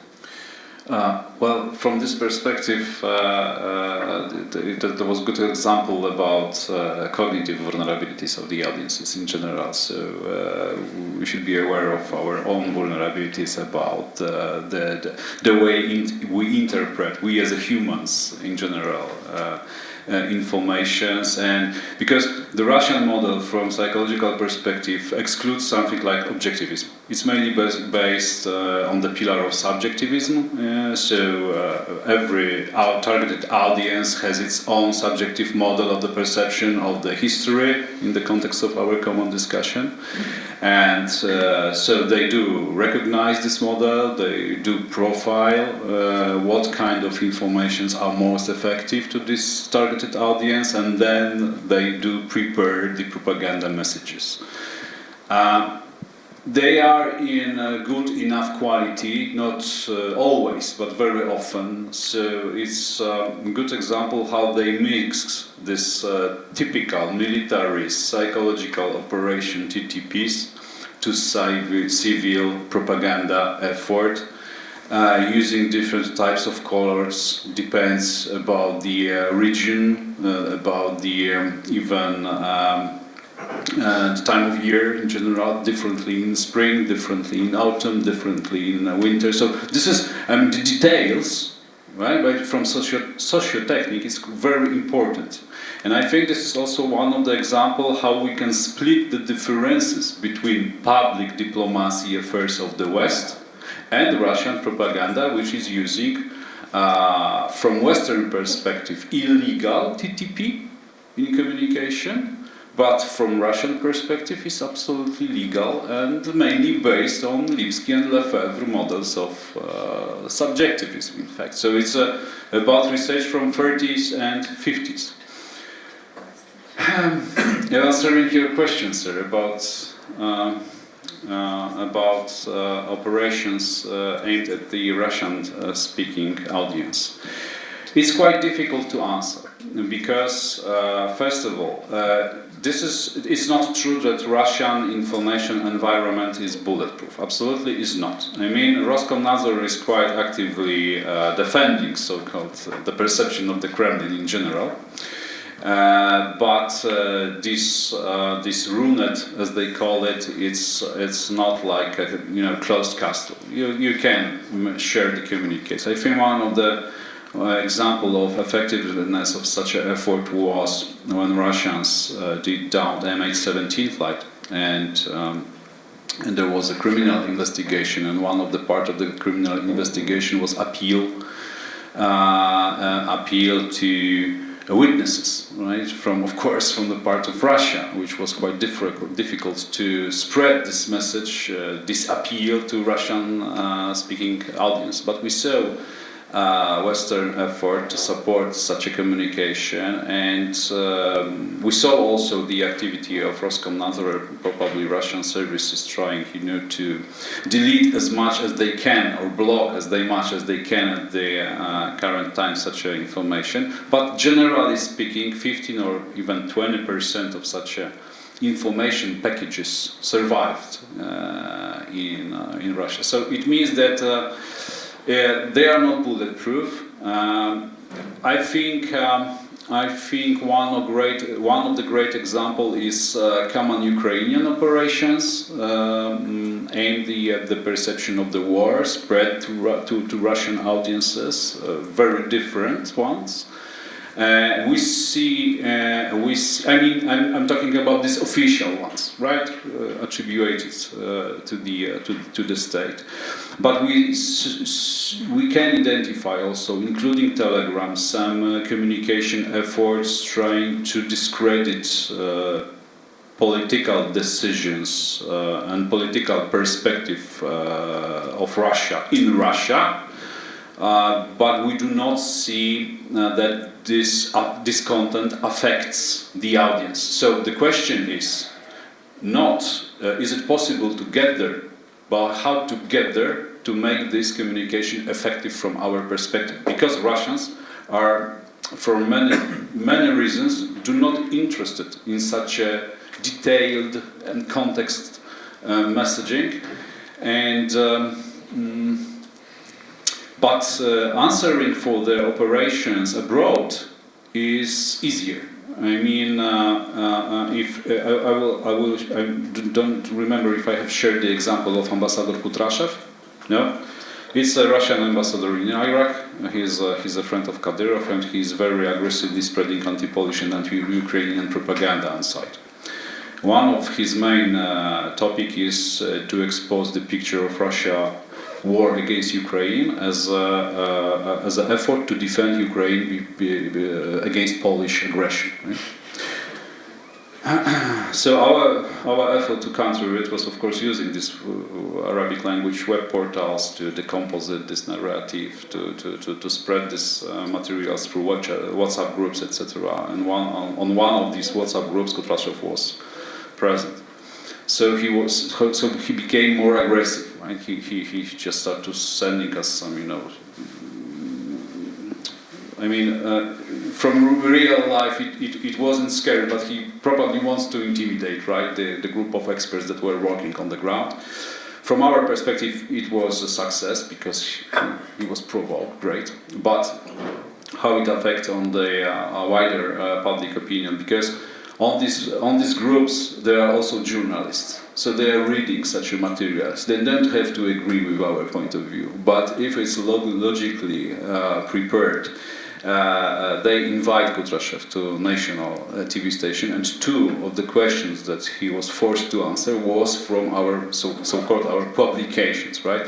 So it's a tactical, just a piece of sand in general, right? But it shows that we can do something more, of course. What we need, more resources, and I'm not talking about the budget. I'm talking about the human resources in general on the ground. Thanks. Okay, thank you. I think I can ask the last question now. Katarina, you specialize, among others, in media and digital literacy. So, what should be done in Romania or Europe-wide in order to increase this literacy and make us better prepared against disinformation? Because that seems to be a crucial field in the years to come. Yes, we hear frequently that media, digital literacy is the solution to the current problems, issues. And I started teaching media literacy in 2020.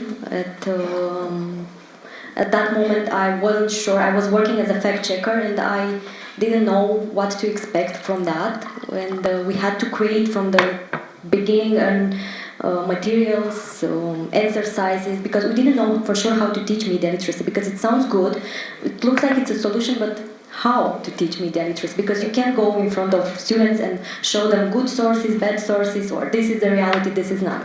Because they may not trust you, they probably already have certain narratives that they believe in. And what do you do in this case? Especially when you have students, and in my case, that they already believe in certain distorted version of historical events. Do I have to teach them history, or do someone else has to teach them better, in this case, history? So in Romania, we introduced in the last few years 2 topics in 11 and 12 grades. One being the Jewish history, the Holocaust, and the second one being the history of communism in Romania. And as I said, they are in the 11 and 12 grades. They are mandatory, and that's one thing that we did. The problem is that I worked with teachers, and there are teachers teaching history that deny the Holocaust, or teaching that those that teach biology and they don't believe in certain vaccines, or they don't believe in treatments, and deny science. Again, what do we do in this case? Because we already know from data that we have a lot of Romanians that stick to this or adhere to these narratives. And we did one thing, introducing these topics in schools, and the question again is how to teach media literacy and digital literacy when things change almost daily, in case of what narratives are promoted, actors, what channels, and you have to adapt almost, as I said, daily to teach, in my case, students or any age group, and not just teaching the general public, but also we have to think about who's going to teach media and digital literacy in schools, or not just in schools. So there are some questions and issues that I don't know for sure how we are going to solve, because at this point in Romania we don't have people that are, I think, competent enough to teach, and we also don't know for sure how to teach media and digital literacy, because there is no way. I think there are so many issues in this narratives and channels and how they are promoted and what we see in Romania. So. Okay, thank you. At this point, I'm afraid we need to stop. I would love to speak to each of you way longer, but I guess this the geographical this disparity, the the fact that we have people from various countries, regions, is the value added here, even though we couldn't talk as long as we would like to. Now, having said that, I would like to open the questions. All right, gosh. So, maybe beginning with...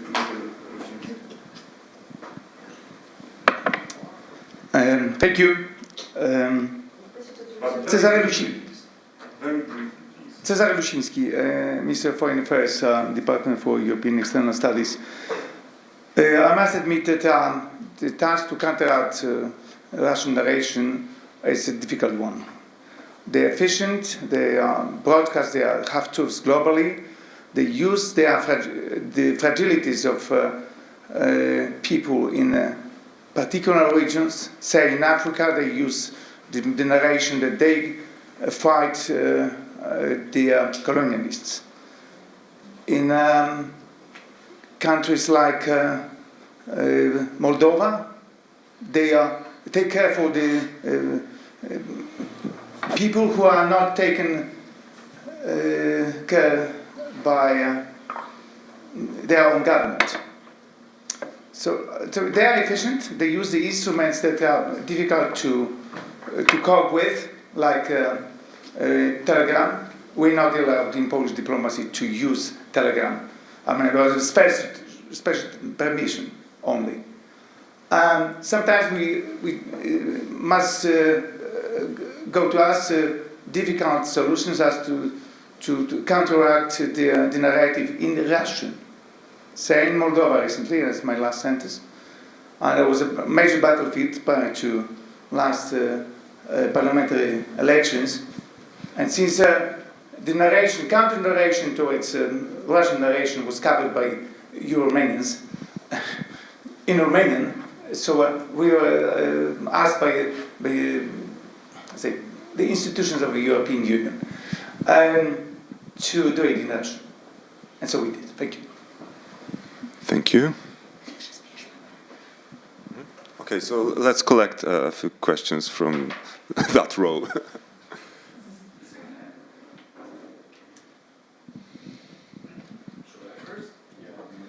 Michał Jock, German Historical Institute in Warsaw, and I have a question to Catalina. If you could elaborate a little bit more about this, the survey where you said that the younger persons don't know anything about communism or don't treat it as bad, and this is understandably, I would say. I worked for some years as a teacher in Eastern Germany, and I had the same problem as a teacher. It was always, I had to teach the official history of the GDR from the perspective that it failed. And then I had the family memories, that everyday life was good and it was well, and it was not as bad as I presented. So I asked myself, how is it in Romania? How is it also among the older generations? Because we talked a lot about cyberspace and what we could do to counter this Russian narratives in the cyberspace, but we could also do something offline, speak with our children. I think that is very important, and we know from especially Polish history, during communism we had this official narration that exaggerated every communist effort done, and we had the family narratives also on the Second Republic, on the Second World War, which survived, which were a counter-narrative to the official narrative. So my question would be, what is... You talked that the teachers also don't want to teach it, deny it, and so on. But what about the parents, the great parents who actually lived through this time? Thanks. Thank you. Yes. Let's collect the questions. All right. Yeah, Andrew, go ahead. Thank you very much. My name is Andrew Tompkins from the German Historical Institute here in Warsaw. At various points in the discussion, I think you brought up propaganda or disinformation that succeeds through, for example, slick production, drowning out other narratives on social media, appealing to people through things like recipes, very indirectly, that sort of thing. If I recall from the historiography of propaganda, one argument, though, is that people tend to believe in propaganda because they want to, because it appeals to some of their grievances. For example, as East Germans who are unhappy with sort of economic and political transformation, people who blame the European Union, probably wrongly, for certain problems in their lives. How do you take this kind of argument into account? Do you think we have to kind of write these aggrieved people off and hope that they're overpowered by more sensible people receptive to our arguments, I guess? Do you find that there are ways to appeal to them? Thank you. Okay, Beata Jurkowicz, Team Europe Direct. I have a question also to Katalina. How important are NGOs, Romanian NGOs, in media literacy? One more question? Go ahead. Yeah. Jan Musekam, Surprise, German Historical Institute. I have a question. I'm coming back to Mikola Rabczuk's idea that media is not presenting correctly or is leaving out the success stories of Ukraine, right? So when we hear every day ruins, war, destruction, we also get the idea that Ukraine is a failed state to some extent. So I was going to ask Kamil Basai, but also maybe Mikola Rabczuk, what can we do to have a more positive story, and the news would kind of present the more positive aspects of what is going on. I mean, this is also a thing that we can observe in the election campaigns, right? When the opposition is bashing the European Union, but those who support the European Union can find a positive narrative in showing the successes. So that's largely missing across the board in European Union countries, and especially also in Germany, I would say. Okay, so we can extend the debate by 10 minutes, so please answer very briefly and in depth at the same time. Do I have to go first? Yep. Okay, so the question regarding the generations, I think it was one.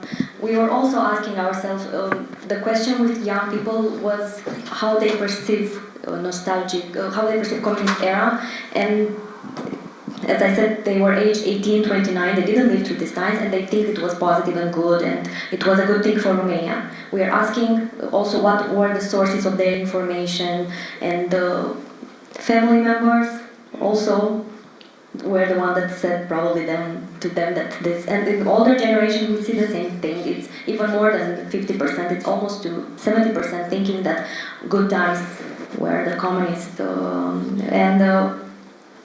this is the data that we have. And in regards to the NGO questions, I think it was, I worked in an NGO and I'm still working in projects in an NGO, and we are in a way limited.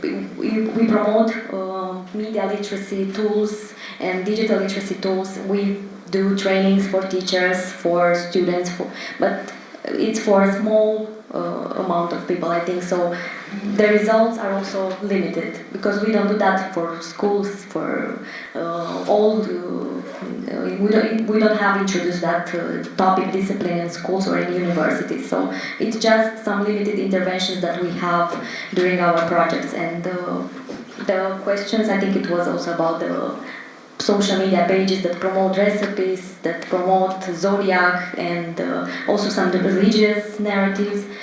They, in a way, they are constructed in that way to make you like those posts, and once you see the one that appeals to nostalgia, you don't even know that it's appealing to nostalgia, you just see, you like it, and in a way it transfers the appeals to emotions that you had from previous posts to the one that has nostalgic sentiments, appeals.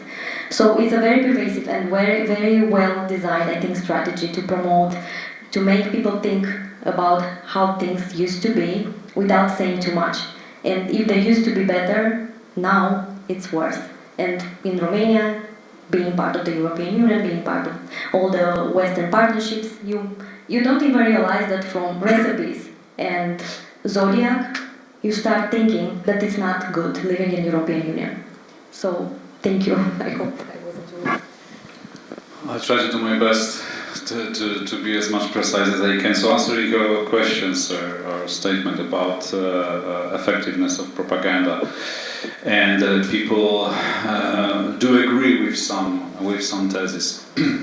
I would start with something which I think is important from our Western perspective in general, that the main goal of propaganda, understood from Russian perspective, is not to misinform someone, but to inspire someone to make a decision that will going to be on the benefit of someone who is conducting the operation. And I think this is one of the pillars how to understand how it can be effective, because it's well addressed and how it's addressed. And this is very important what our colleague from Ministry of Foreign Affairs said, that Russians are using vulnerabilities. And how? Because they do psychological profiling of the audiences. So why? Because it's necessary from psychological matrix. And this is something we do not do in general. And answering your question, sir, about the effectiveness of communication, I think the answer is very similar. I mean, there is no one targeted audience as a Europeans in European Union. The communication of European Union looks like it's targeting some abstract of the whole Europeans in general. But from the basics, it cannot be so effective because it's not enough adopted to the vulnerabilities, to the psychological layers of what kind of goals we would like to achieve. For example, if Russians are starting intimidation campaign, right, exposing a threat of Third World War, we should also adopt our communication as Europe in general, not only to every particular country, but also as a European Union in general. So we have a lack of communication efforts, in my opinion, and that's the answer. Thank you. Would any one of you like to answer? Yes, I'm extremely grateful. I'm a very old-fashioned historian, and it's very interesting for me to hear you. I think the basic problem is, from my old-fashioned perspective, is perhaps that Russia, with his propaganda, addresses identity problems and not so much practical problems of policy. And I think that it is why it is so dangerous and perhaps so catchy and not recognizable as Russian propaganda. And I think our task would be to include in our conversation more to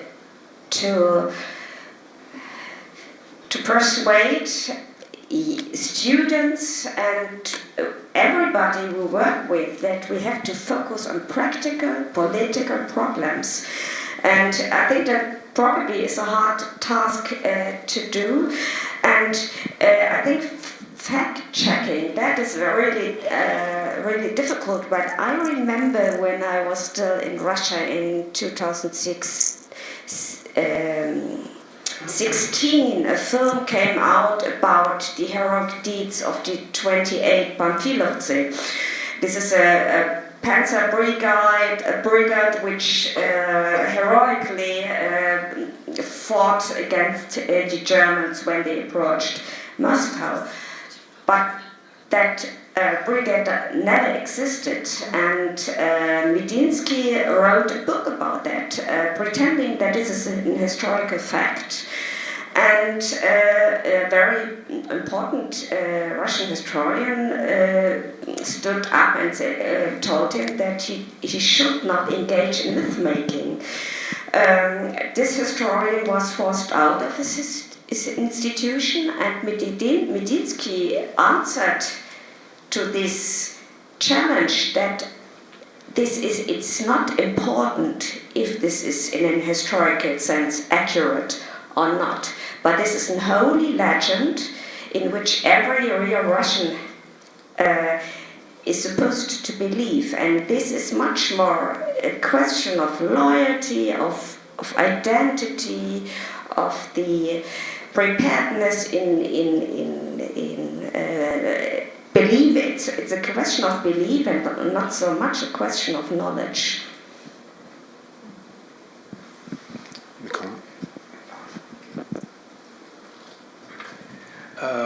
I appreciate in particular Dr. Muzikan's question or rather remark.